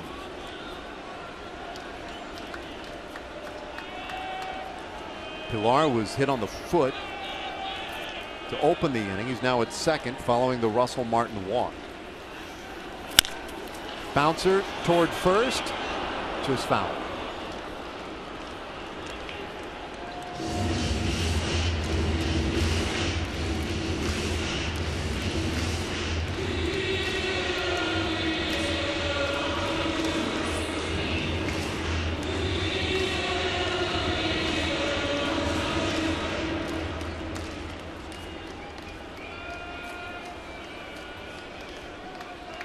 It almost seems like Diekman, the personality, the attitude has changed completely in this inning. Yep. I think he's feeling pretty good after that 15-pitch win against Barney. The 2-1. 2-2. Yeah, it's amazing what a little success, and I mean success throwing strikes, will change your personality. It makes you a different person. Say, yeah, that's what I was talking about. That's me. You know, you feel, okay, I'm back where I want to be. Just all that junk you had to go through to get there. It's 2-2. And he got him swinging. Now Diekman gets Saunders on strikes, 2 away.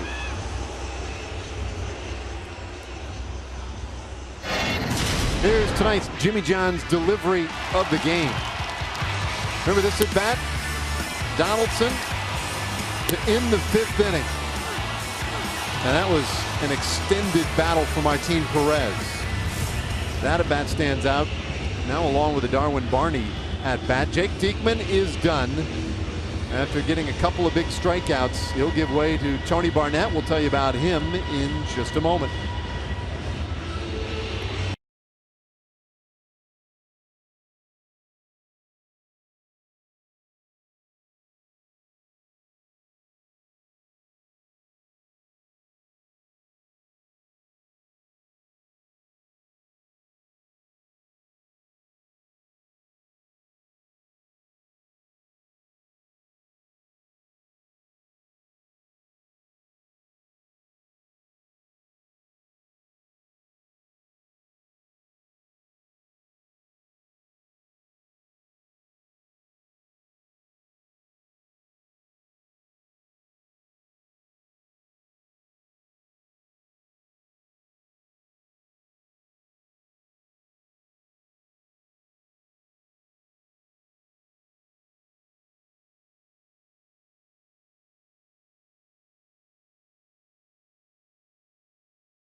Bat app. Stay up to the moment at any moment with Game Day, live game video highlights, StatCast news, and more. Download MLB.com at Bat, the #1 app for live baseball on your phone or tablet. All right, Tony Barnett off his first career win yesterday, and he is on a tight spot tonight. Now, Barnett came in last night, worked the 7th inning, gave up a couple of hits, but no damage done run-wise. 12th appearance. That win, as you mentioned last night, Dave, his first major league win. Tony has been very, very good coming out of the bullpen, only scored upon in 2 outings of his previous 11. Finds a corner. It's 1-1 on the dangerous Josh Donaldson. Singled in the first, walked in the third, and then an epic battle with Martin Perez. Struck out looking in the 5th. Villar second. Russell Martin at first, and it's 2-1.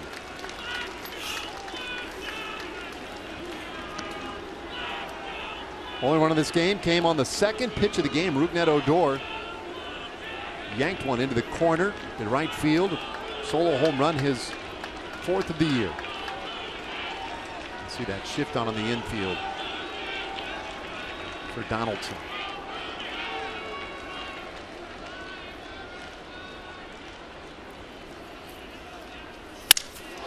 Hits it hard, left field, coming on. Desmond makes the sliding catch, and inning over. No sweat. Let's go to the 8th inning. How much more I could take? 1-0 Rangers.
2 more here in Toronto. Your heart can take it. And then on to Detroit for the weekend series. Guess what? You're going to see a little more Toronto on that next homestand as well, along with the White Sox. White Sox has been the surprise story in the American League as we move it along to the 8th inning here. 1-0 Rangers. Jesse Chavez out for a 2nd inning of work. Delano DeShields will lead things off. Did you ever do that with the billiard cap right there? Did you see Never that? did. Yeah, never did.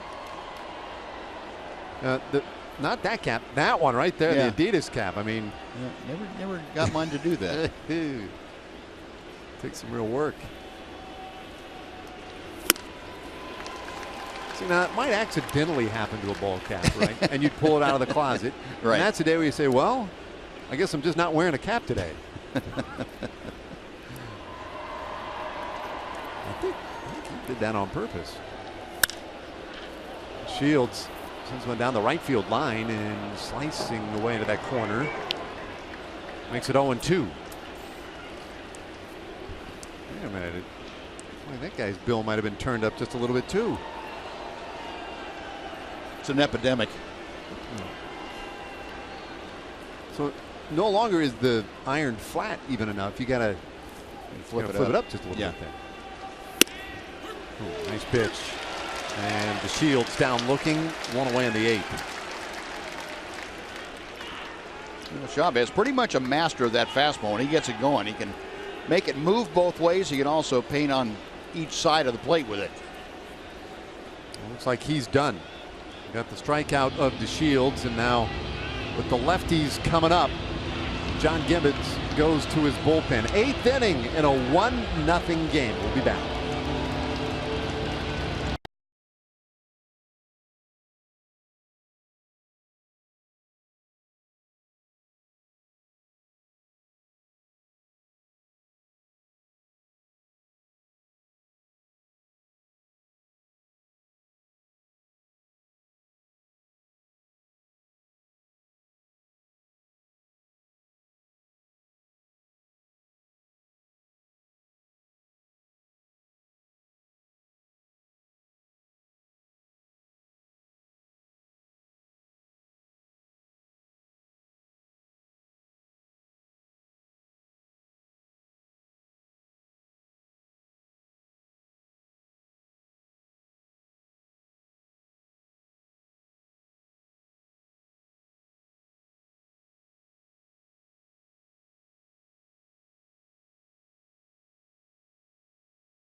Brett Cecil, and he's got a couple of good left-handed hitters he's going to have to contend with here in the 8th.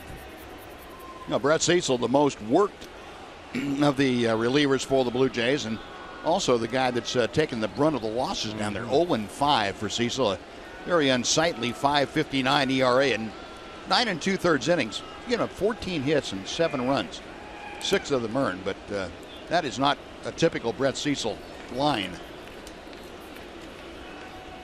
Deal with Rougned Odor. We saw Cecil last night.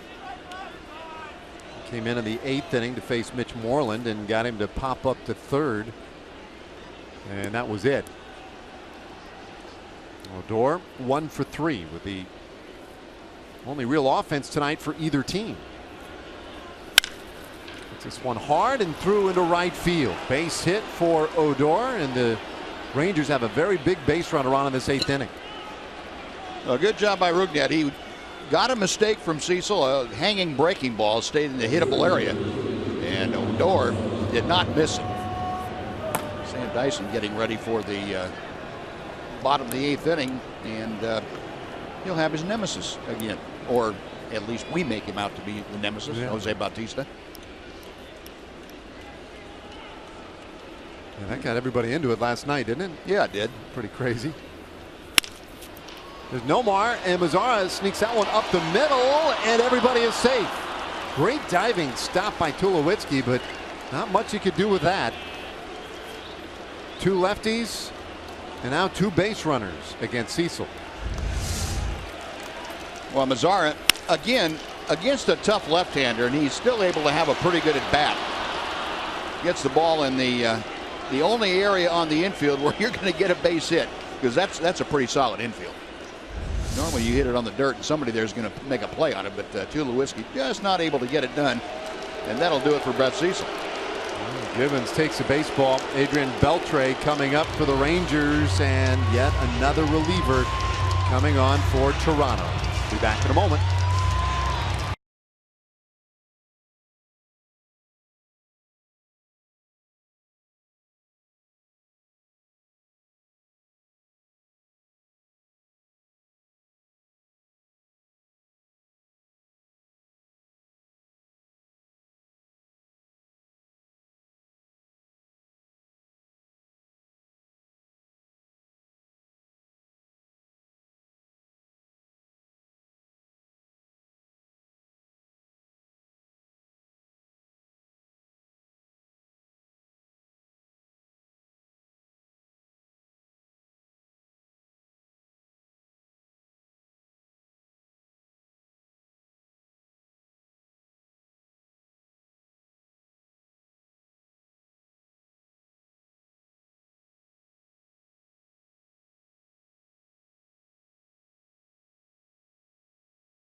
Of this 8th inning as Roberto Osuna has come on to pitch.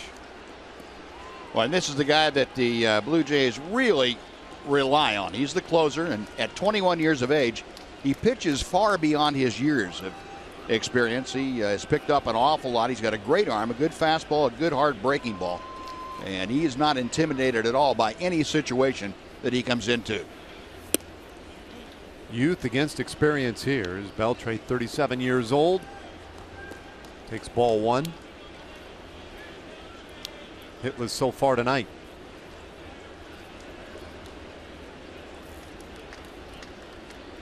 Odor at second, Mazara at first.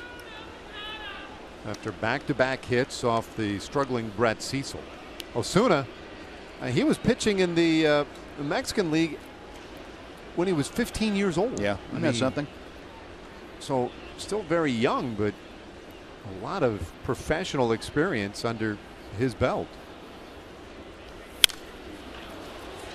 Beltre to foul one back, 2-1.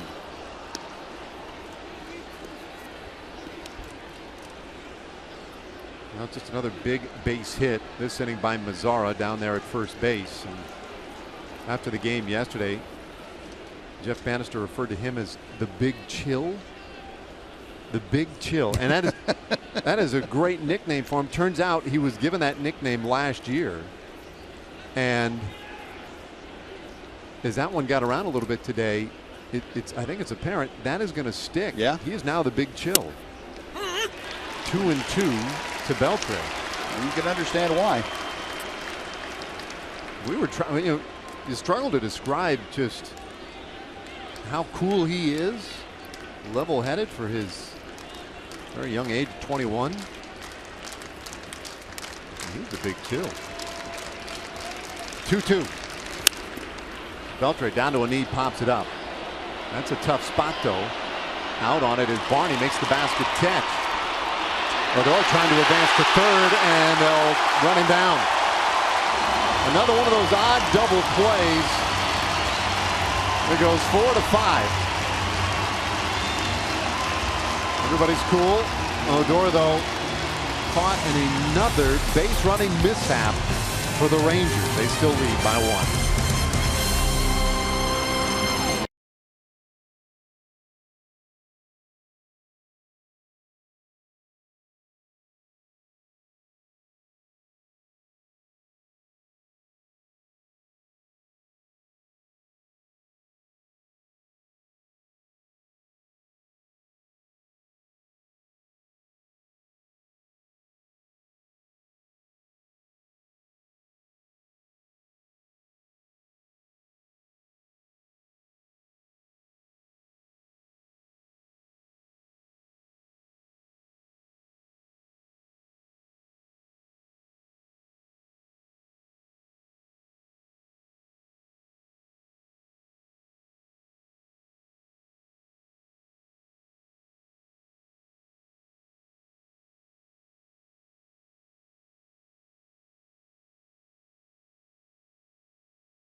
And the high drama continues here at Rogers Center as you see Sam Dyson just about getting ready to face Jose Bautista again. And the crowd is into it. They'll be into it tomorrow night, too, for Game 3 of this 4-game set. That will be right here at Rogers Center and right here on Fox Sports Southwest. AT&T high-speed U-verse Internet brings you our reminder that Ian Desmond and Josh Donaldson will be among the others that go head-to-head tomorrow. 6 o'clock right here on Fox, guys. Yeah, thanks, John. Sam Dyson is on. Resident villain here in Toronto. Well, Sam appeared in last night's ball game and had one of his, well, least effective outings for him. He walked a couple, and that in itself makes headlines for Sam Dyson. Normally right around the plate. And his first pitch is lined to right. Bautista out again. Oh, no. Kind of the same thing he did last night to Bautista. Yes, it is. That was with a couple of men on last night. You got Bautista shaking his head. That's good. That's a good thing. Bautista right now, he's got a lot of stuff going on in that dome. That's good news for pitchers. You might as well get him while you possibly can. When he's shaking his head, you got a chance. That's a move right there with the little tap. Nobody else wants to make eye contact. You've seen him kind of blow up a helmet. All sorts of stuff in that dugout. He's a little edgy. There's Edwin Encarnacion. 0 for 2 with a walk today. You know what I was going to say about Sam, though, I look for him to bounce back here tonight. Being all over the place last night, and he's a little more determined, I think, to come in tonight and really throw some good strikes. And he's done it with both the sinking fastball now and the hard slider. It's got to feel different tonight, right? I mean, yesterday you could understand maybe a faster heartbeat and a little more adrenaline and intensity. And I think just getting that out of the way, he's got to feel a little more relaxed tonight. Yeah, I don't know how much that weighed on Sam's mind. You know, judging from him, he's a pretty cool customer. It probably didn't have the forefront, especially when he faced Bautista after a couple guys got on. I think that the game situation then took over his thinking on how he wanted to deal with that. But I think tonight, just being the competitor that he is, struggled a little with his command last night. Very determined, I think, to come out tonight, and again, a tight ball game, and throw good quality strikes.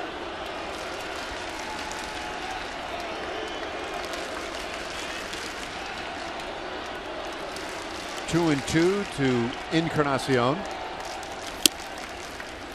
It's a little bit off the plate. 98 miles per hour. A little wide. It's a full count. Been some deep counts in this one tonight.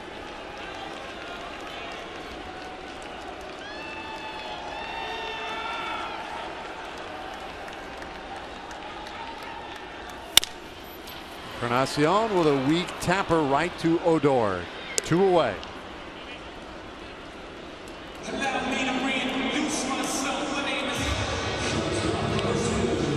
Activity for the Blue Jays it will be pinch fielder Ian Desmond and Mitch Moreland in the 9th inning.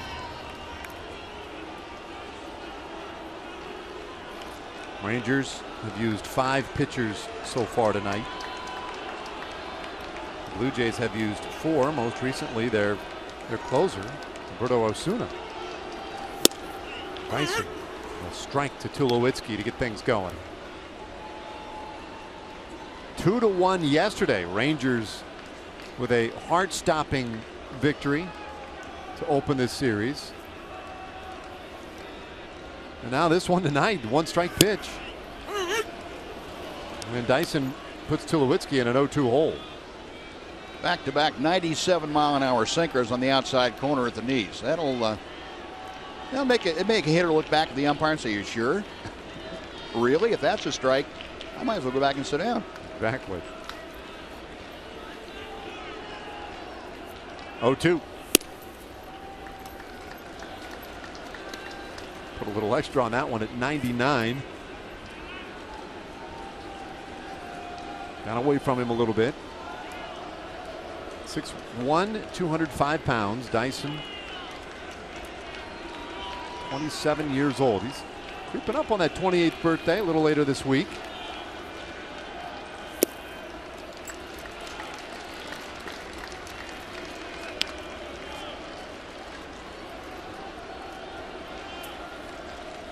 Not been a pretty start to the season offensively for Troy Tulowitzki. Did get a hit his last time up.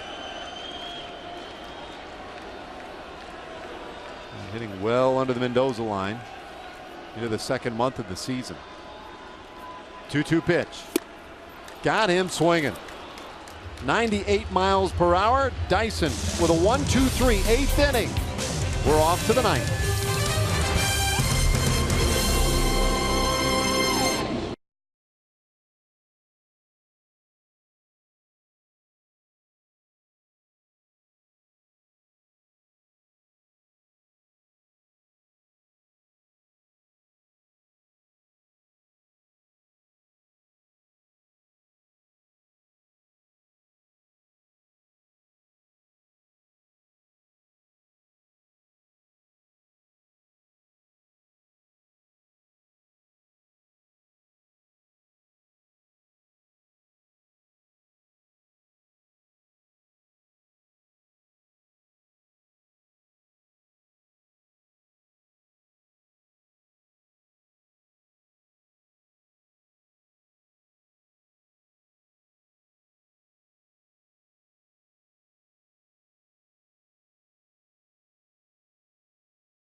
Yeah, and should be an interesting conversation again. This one not over yet, but just another terrific and fascinating game that sees the Rangers leading by a run into the ninth inning as Joe Biagini has come on to pitch. Biagini, a Rule 5 draft by the Toronto Blue Jays this past offseason from the San Francisco organization. Got a good arm. Came out of College of San Mateo and UC Davis, drafted by the Giants in the 26th round of the 2011 draft. Got as high as Richmond in the Eastern League last year as a starter. So this his first foray to the big leagues, and he's coming out of the pen. Will face Prince Fielder to start off. Fielder Desmond Moreland due in this ninth inning, and Fielder slices this one down that third base line and deep into the left field corner. Good start out of the box, and Fielder begins the ninth with a double. That's the way you greet the rookie right-hander. Yeah, Fielder leading off an inning, and he's not going to do anything fancy. He sees a pitch that he can get the bat on the ball, taking it the other way, and foiling that shift, although you can't play a shift against a line drive very well, unless you want to play about 5 steps higher. Good job by Prince, though. He'll be replaced by Hanser Alberto as the pinch runner. A little speed out there for a big insurance run, potentially. And scoring position for Ian Desmond.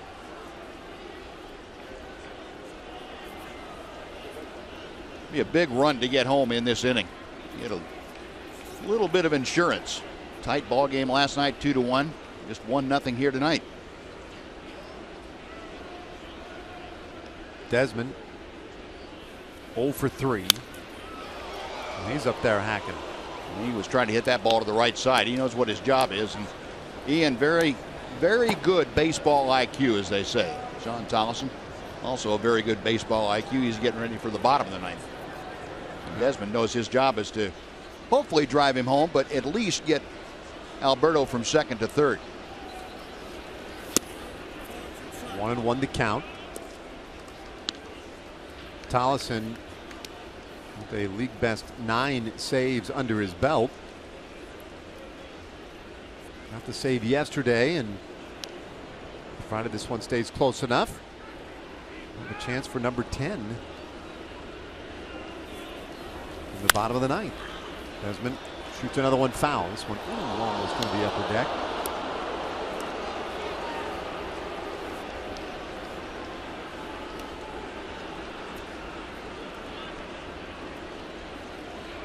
Desmond smoked a ball earlier tonight down to third base. Yesterday was 0 for 3. Hit by a pitch his last time up.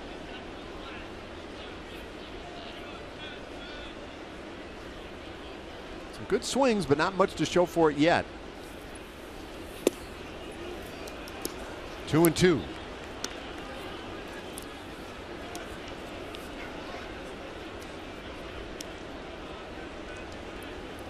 Biagini, as you pointed out, Buzz, in his 4 years in the minor leagues, made 86 starts and did come out of the pen 3 times. This one into right field, drops in there for a base hit.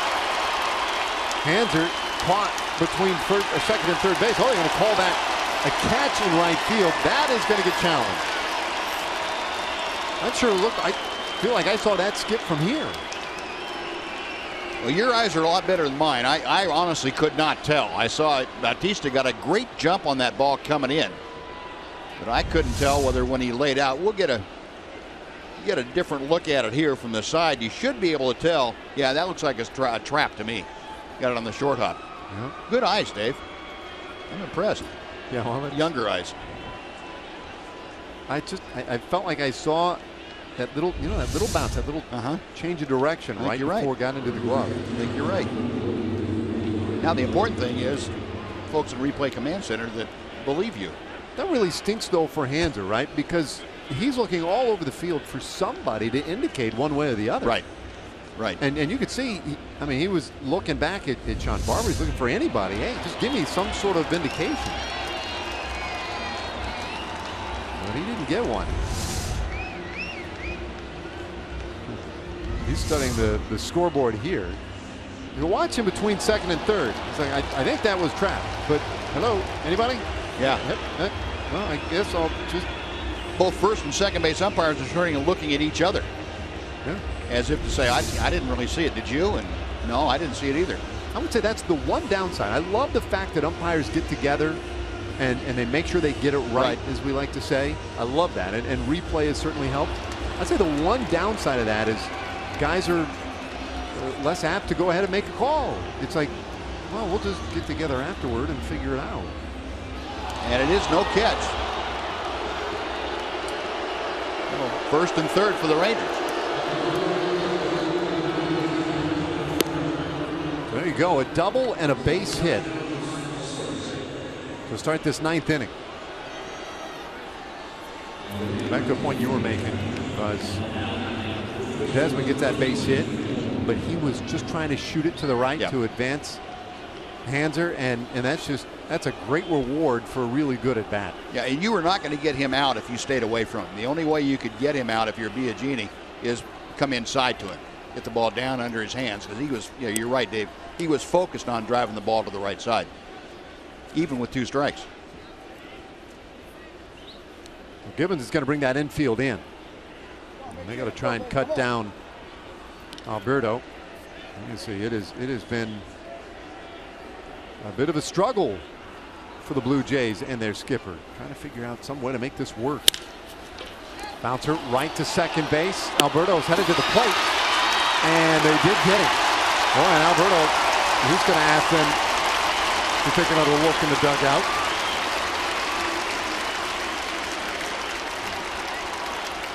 Steve Buechele phoning that up. What do you got? Yeah, that looked like that Martin had the tag on Hanser while he was still trying to reach for the plate. And he'll try to go over that tag with that left hand. And it kind of looked like he got that tag on him before. Here's a better angle at it. Trying to reach over the top of that tag with the arm right there. So that won't take long to, matter of fact, there will be no challenge, as the time was taken while they decided in the Ranger dugout and said, no sense challenging that. Fielder's choice puts Moreland at first. Desmond now at second. Elvis Andrus. And strike one.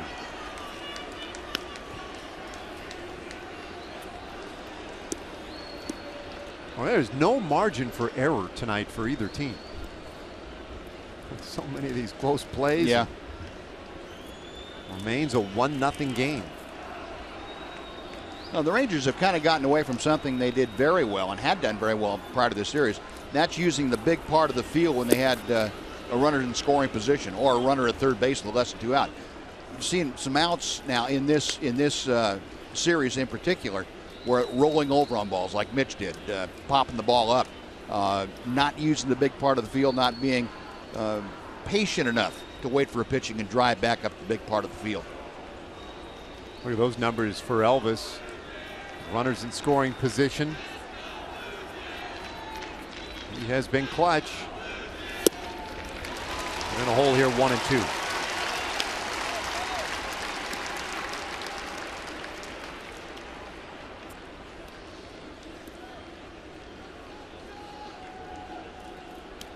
Good speed with Desmond at second. Biagini to the plate, 1 and 2. Here it comes. Got him. Just did nibble off that corner.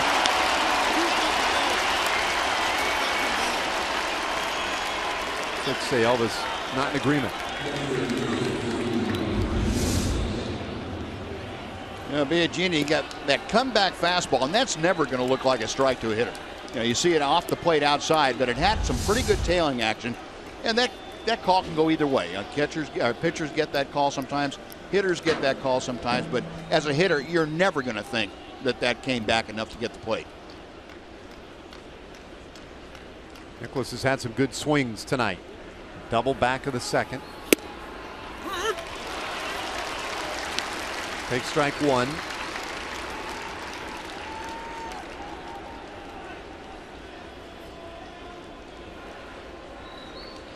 a short stint with this club. He has been productive.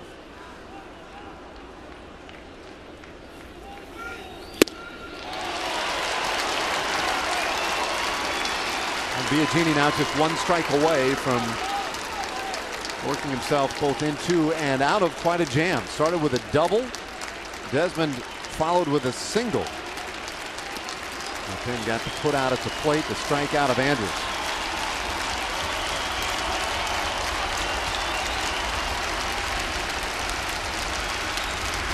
The 0-2. I think you can see why the Blue Jays were willing to use a Rule 5 pick for Biagini. He's got a pretty good arm. He's got very good movement, a very good life on that fastball. And coming out of the bullpen, a guy that throws 95, 96 with that kind of movement can be devastating for you.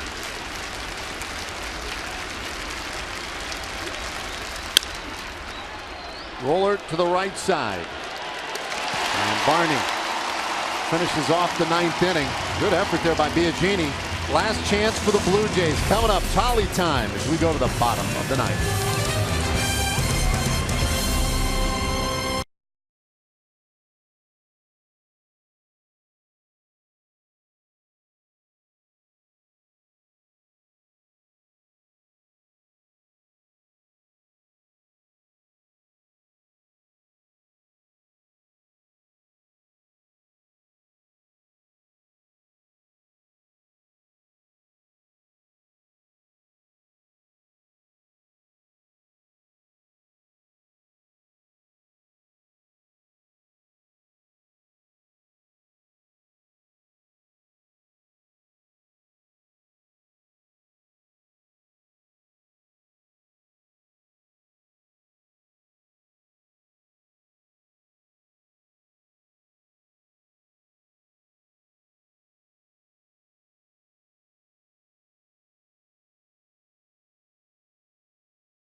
Southwest brought to you by Southwest Airlines. Transparency, low fares, nothing to hide.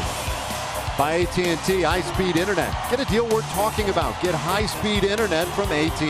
And by your Texas Ford dealers. Visit your local Texas Ford dealer today for incredible deals and see why Ford is the best in Texas. Tally time. Sean Tollefson looking for his league best 10th save of the year. 13th appearance for Tollefson, and he is 9 for 10 this year. And he's now 44 for 47 since taking over almost a year ago.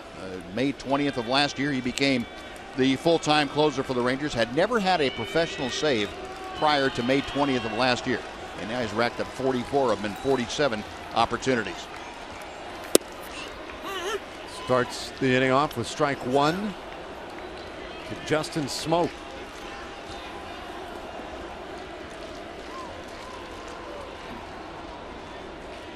Smoak, a Ranger back in 2010. And since spent parts of 4 seasons with Seattle. Now in his 2nd year with the Blue Jays. Justin Smoak led off the 9th inning against Tollefson last night by singling to left center field.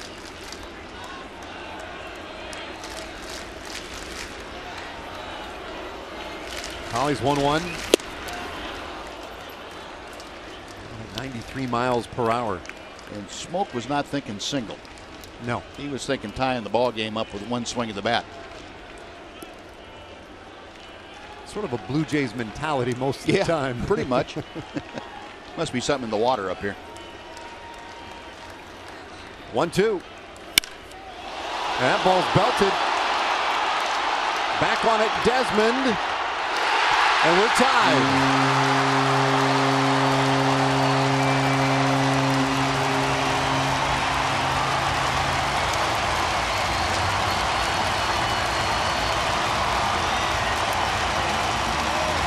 First of the year for Smoke. Wouldn't call it a no-doubter, but off the bat, you had that sinking sense that it was enough. Well, Smoke enough confidence in his swing that he doesn't have to pull the ball to hit it out of the ballpark.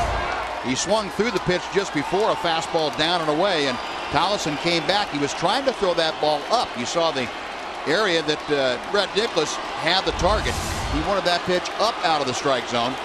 Collison got it down, and Smoke made him pay for it.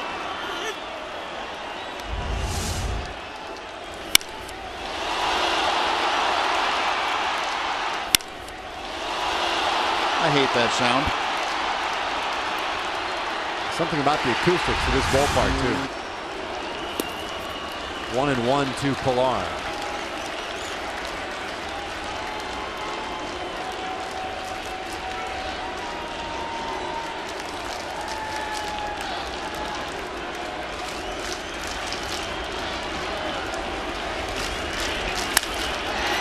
Pilar gets a good swing on this one, and that one's going to go over Desmond's head. But a very quick grab with the bare hand and the good throw back to second. Pilar gets in there. Well, it is going to be a double, but Pilar has great speed, and what a play by Ian Desmond. He brings out the all-star caliber shortstop, and he playing that carom barehanded and fired a one-hop strike into Odor. Got that in as quickly as he possibly could and almost got Pilar. Now, Pilar's not taking anything for granted coming out of the box. And he had to do his best slide into second to beat the tag by Odor. Watch that. Didn't even bother to get his feet set and made a one-hop muzzle blast right to second base. That is some kind of play. Yeah. Russell Martin. And he wants to move Pilar to third base. Potential winning run in scoring position. Smoke with a game-tying homer. A double to Pilar. There's 1-1 on Russell Martin.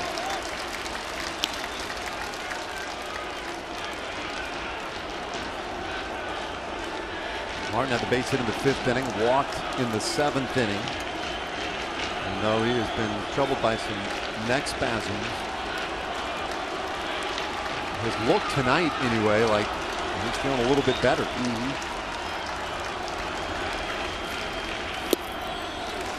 He takes the bait, 2-1. Yeah, coming to the series, John Gibbons was talking about Russell Martin saying he's not really ready to catch back-to-back days. Said I can catch him one day and maybe use him as a defensive replacement the next, as he did last night defensively. But he said he's not ready to catch and swing the bat 2 days in a row.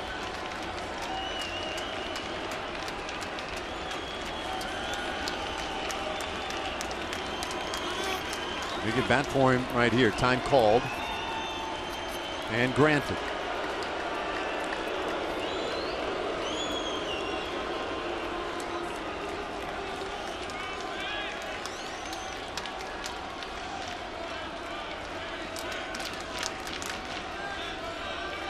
Carlson and Nicklaus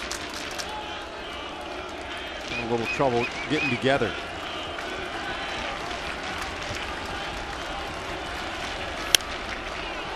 It's 2-2.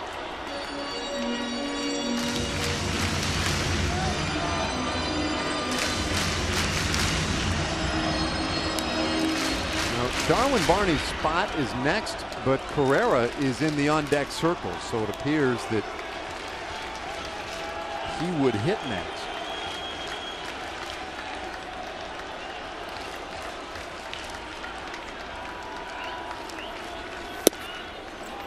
Just missed. Barney probably too tired after that 15-pitch at bat he had in the 7th inning. We got a note from John Blake, who did a little digging, got some research done. Dee Gordon of the Marlins earlier this year had a 16 pitch at bat, which was the longest of the year.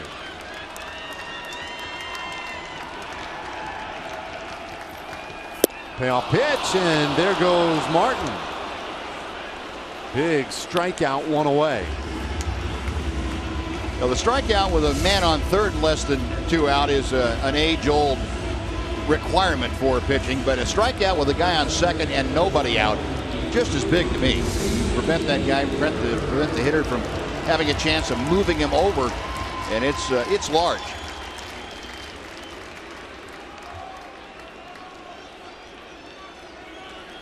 So here is Carrera now, Ezequiel Carrera.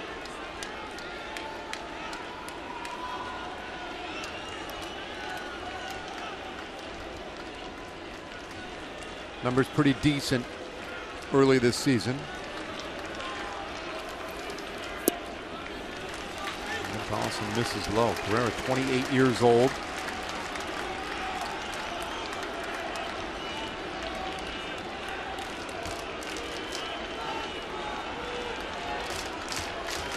Cleveland Indian, Detroit Tiger, now in his second year with the Blue Jays. Carlson, time called right before he could deliver the pitch. Second pitch of the game, Odor homered for the Rangers. That 1-0 lead held up through plenty of harrowing moments until this bottom of the ninth. Justin Smoak tied it with a solo shot of his own. The 1-0. That one's a little tight. Kevin Pillar with a double, the strikeout of Martin, and now in the hands of Carrera.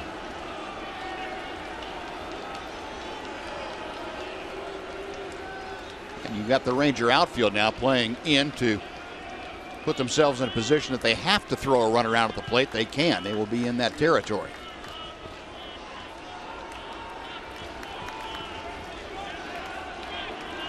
Slight shift on the infield in anticipation of Carrera maybe pulling the ball. It's 3-0. Problem here is once you get through Carrera, it's back to the top of the order, and that's where things get awfully dangerous with his Blue Jays team. Michael Saunders and Josh Donaldson.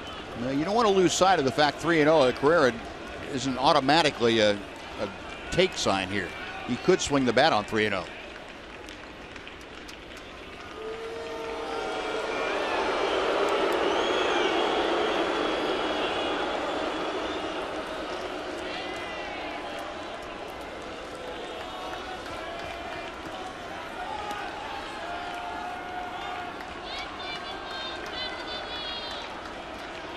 Charlie taking that extra long look in. It really just seems like with runner at second base tonight, Rangers pitchers have had a heck of a time figuring out what to do here. Yeah, and you're right, David. I think in this situation, though, you want to make sure that Brett Nicholas understands you got first base open, and even though Carrera is not noted for power, it doesn't matter. A base hit right here will beat you, and you want to make sure that you understand that you need to throw a quality pitch. Now, deciding on that pitch, this is really up to the pitcher. I mean, in this situation, John Tolleson has to be the one to decide what you're going to throw, and I think Brett has to acquiesce to that idea.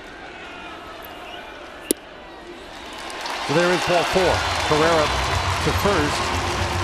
You went with a changeup, and I think that's a good pitch selection. And obviously, to your point, I mean, you never want to put base runners on, but sometimes maybe you do. I mean, now if you can get that ground ball, get a double play, let's just get out of this thing. You never want to have a singles hitter beat you with a single. And in this case, Carrera, once he got ahead in the count, 2 balls and no strikes, becomes a dangerous singles hitter. And you don't want to give in to a guy when he can beat you when you have a base open. Saunders tonight has struck out twice. His hit was somewhat of an infield variety. It was a very hard hit ball to short, and Elvis Andrus kind of moved to the side to backhand it, and it banged off his glove and into center field. It was smoked though.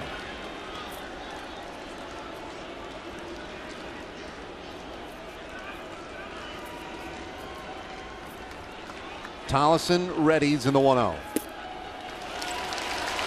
And the pattern that we've seen all night from pretty much every single Ranger pitcher continues to hold, fall behind. Yeah, yeah, it's been one of those nights. They'd walk that tight wire the entire evening, and the ball strike count for Shawn Tollefson will show you the trouble he's having. So that's one of those nights where it just has not worked out, but you still have an opportunity to win yourself a ball game if you can make a pitch. But falling behind 3-0 to Saunders, not a real comforting position for Jeff Bannister and company when you look into the on-deck circle and see Donaldson over there. Same thing here, though. I mean, are you as willing to? No, not in this situation. No. Now here, I've got to go after Saunders. I want to get him and then deal with Donaldson when he can't. It's do or die with him. Put it that way. You know, when he can't score with a sacrifice fly.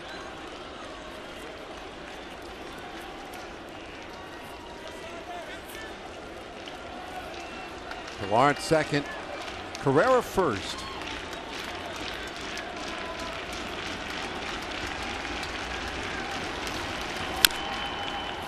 And it's a full count. Good job by Tollefson to come back and give himself a chance to go after Saunders with a 3-2 pitch. Well, there have been some big outs in this game, big strikeouts. One of Donaldson in the 5th, Barney in the 7th. Certainly use a strikeout right here. 3-2 on Michael Saunders. And Tollefson is going to keep Pilar a little closer. And just in case, I don't think Pilar's going to be running, but just in case he wanted to try and get a good jump, not a bad idea.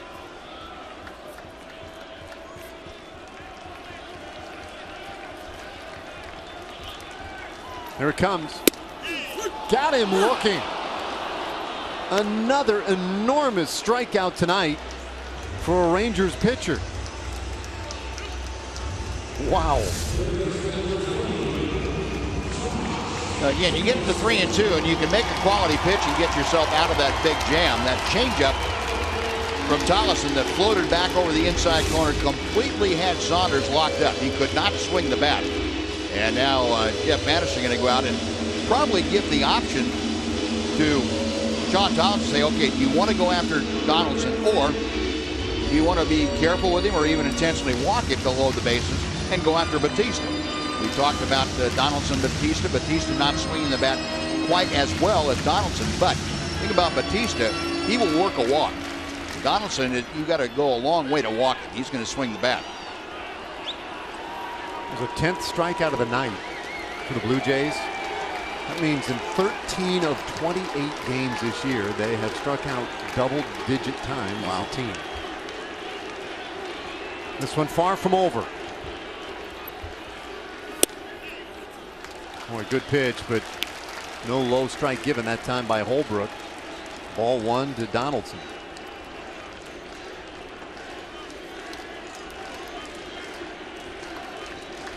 Fans acknowledging the honor last year for Donaldson. Well, I thought they were talking about Kobe Bryant. No? Been a long time since that's been the case. Well, you always hear the LA fans chanting that. 2-0 now to Donaldson. Oh, you might have something.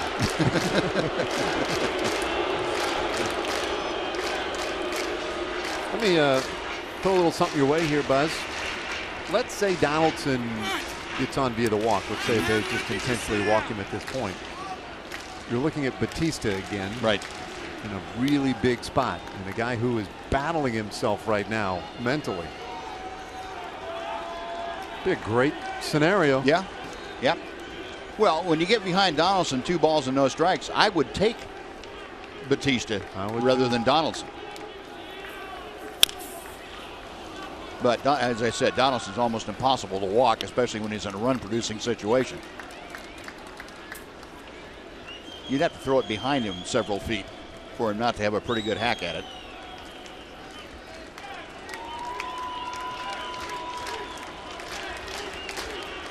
One hit tonight that came back in the first inning.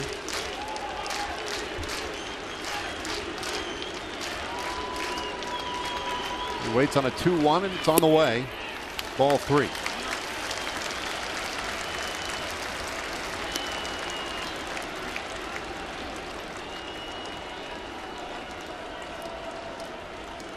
And one of the great run producers right now in the American League. Last year, the MVP. This year, leading the American League in home runs, second in RBIs. A 1-1 game, bottom of the ninth, 2 out. And again, the signs from Nicholas to the mound. Something lost in translation over and over again tonight.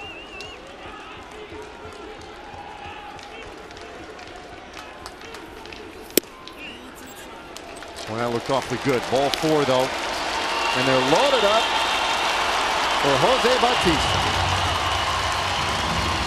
Can't write it much better than this.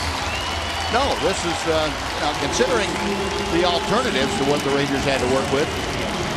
This has turned out okay. You got 2 outs. You had the winning run at second base and nobody out. You got the strikeout of Martin, which was huge. And the walk to Carrera really didn't hurt you that much. You got the strikeout of Saunders, now the walk to Donaldson, and you got a matchup that you can win. Strike 1 on Bautista.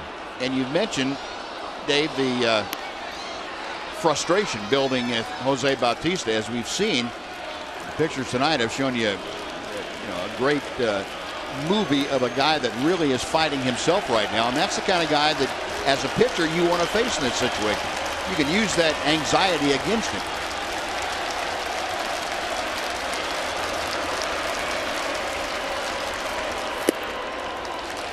One and 1.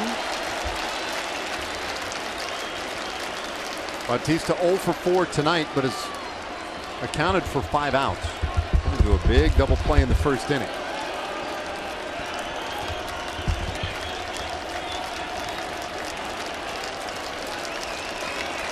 For 4 yesterday as well.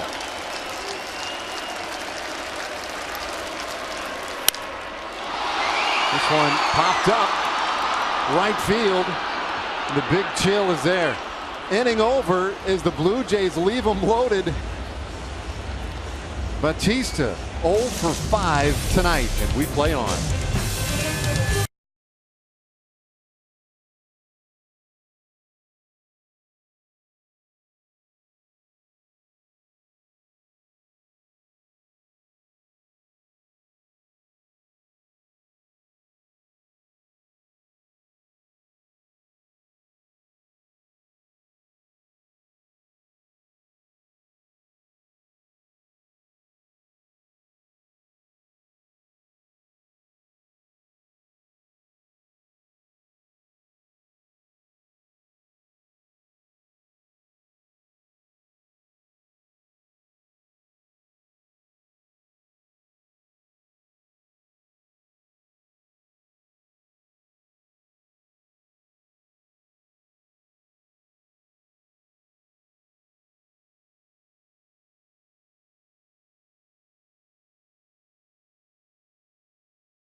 We go to the 10th inning, and here's how we got here. I mean, not a lot to talk about. Second pitch of the game.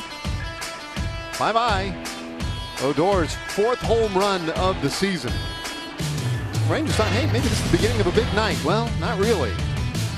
Last of the 9th inning, and it was Justin Smoak leading off. This one just enough to get out. And then Tollefson working out of a bases loaded jam, and guess who? Jose Bautista lining out to right field. So here we go to the 10th. Delino DeShields starting it off, and he thought about it. Take strike one. Ryan Gaughan in at second base for Darwin Barney, who was lifted for the pinch hitter.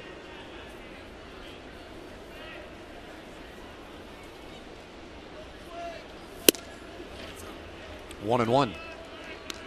We were talking earlier about some of the issues right now that John Gibbons is dealing with in Toronto.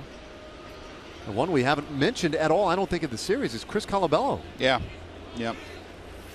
Big curveball from Biagini, who was kind of a standout performer in this game all of a sudden, and it's 1-2 to DeShields. Colabello suspended for 80 games for violation of Major League Baseball's performance-enhancing drug policy, and that's one of those guys. He was huge down the stretch for them, big in the postseason, and a huge loss to this already struggling lineup. 2-2. That's a full count to the speedy Delino DeShields. Phil Klein working in the Rangers pen.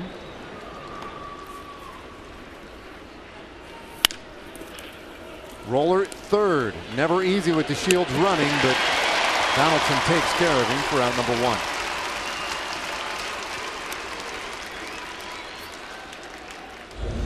Well, Josh Donaldson, among the best, especially at this play. He's got a very strong arm, and he needed every bit of it to get the speedy Delino DeShields.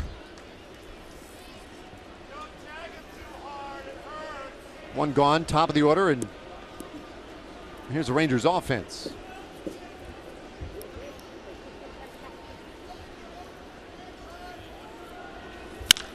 He's up there swinging. Bouncer toward right field, and it is snared by Goins, 2 away.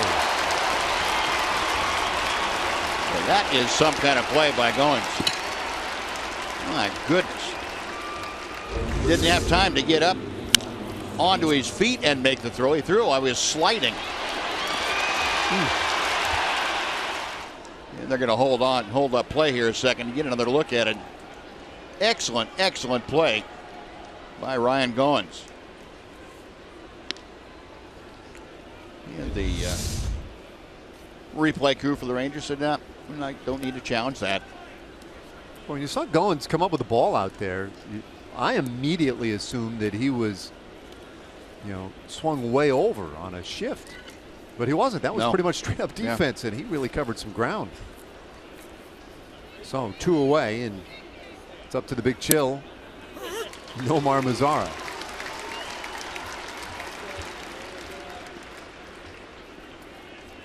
American League Rookie of the Month in April, and followed that up with some kind of performance last night. Big home run, and then another outfield assist, his second of the year, when he gunned down Saunders at the plate to win the 8th inning.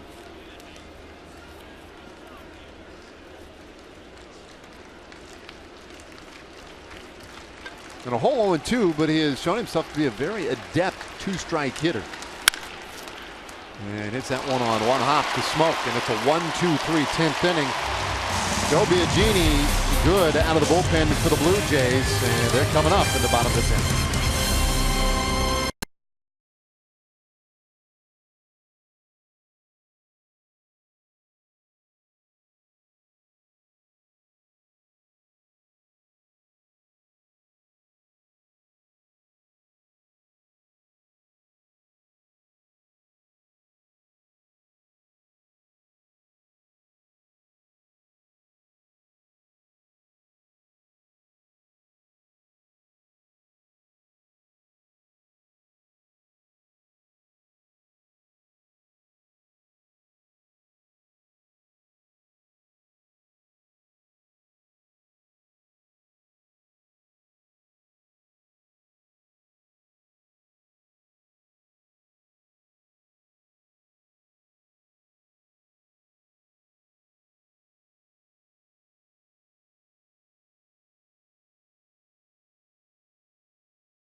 To get a chance today. All hands on deck as he comes on for the 10th. Yeah, Phil Klein appearing in his 7th ball game tonight. He was scored upon for the first time in his last outing. That was Saturday night at Globe Life Park in Arlington against the Angels. Gave up a couple of runs in an inning of work. Other than that, Phil has been just about untouchable. 11 strikeouts in 7 1/3 this year. And he has not walked an opposing hitter. He has been lights out. And he needs to have a good 1-2-3 performance here tonight. Give the Rangers an opportunity and extra innings to win this ball game. The last remaining right-hander in that Rangers pen. Leaving only Cesar Ramos and Alex Claudio available should this game continue beyond whatever Phil Klein can provide. He'll start off against Edwin Encarnacion, who was 0 for 3 tonight with a walk.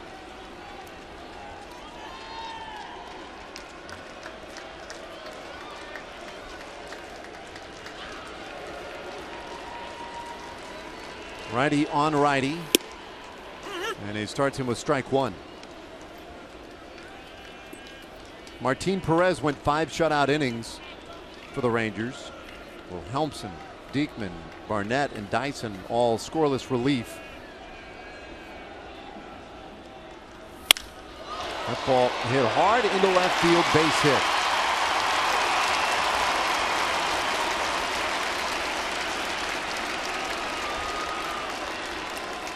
First hit for Encarnacion in this series, and he represents the potential winning run. You know, you can never say it's good to give up a base hit, but that had the potential to leave the ballpark with Encarnacion up there. He's not swinging the bat well average-wise, but he has 3 home runs, and normally when he makes solid contact in this ballpark, that ball can jump out of the yard in a hurry. Well, and it gets this guy up, Troy Tulowitzki, another guy who has struggled, but has that same potential. 1 for 4 tonight. You see the season average under 170 at this point.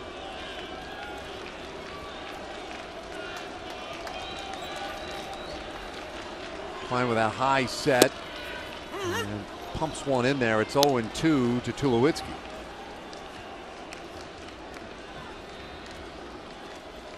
He hasn't made quite the scene with each successive out, but you know that it's starting to get to Tulowitzki. It has been a real struggle.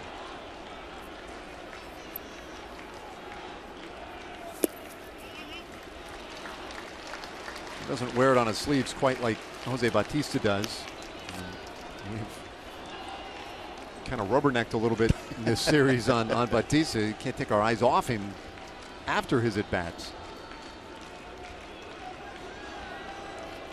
1-1, bottom of the 10th.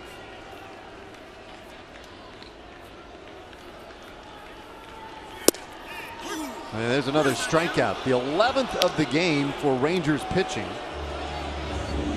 Second time for Tulowitzki tonight. Continue to pile up here in Toronto. You know, big guy Phil Klein uses his size to an advantage. He gets that big downhill angle going, and it's real tough to see him one time and be able to pick that ball up. It's a completely different angle than most guys. At 6'7", Phil has the advantage of his height and the length of his arms, and his motion really utilizes that length very well. Here's Justin Smoak, and he's the reason we're continuing to play. And he hits this one deep left field. Desmond is there, but has no play. A walk-off homer for Justin Smoak. Blue Jays win it 2-1. Pardon me, 3-1.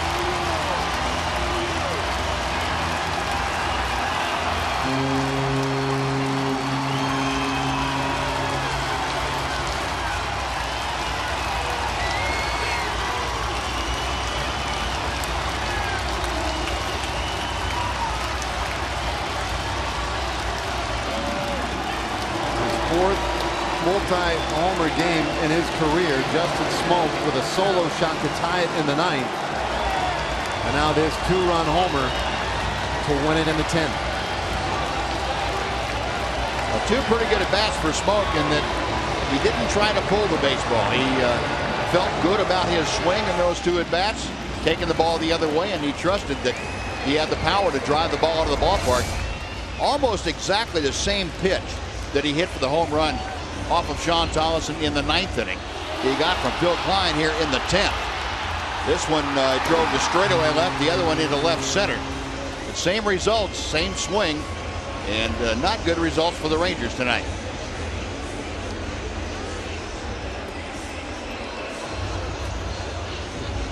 You see it first time in his career, the former Ranger Justin Smoak with a walk-off home run. And we'll be back with more in just a moment.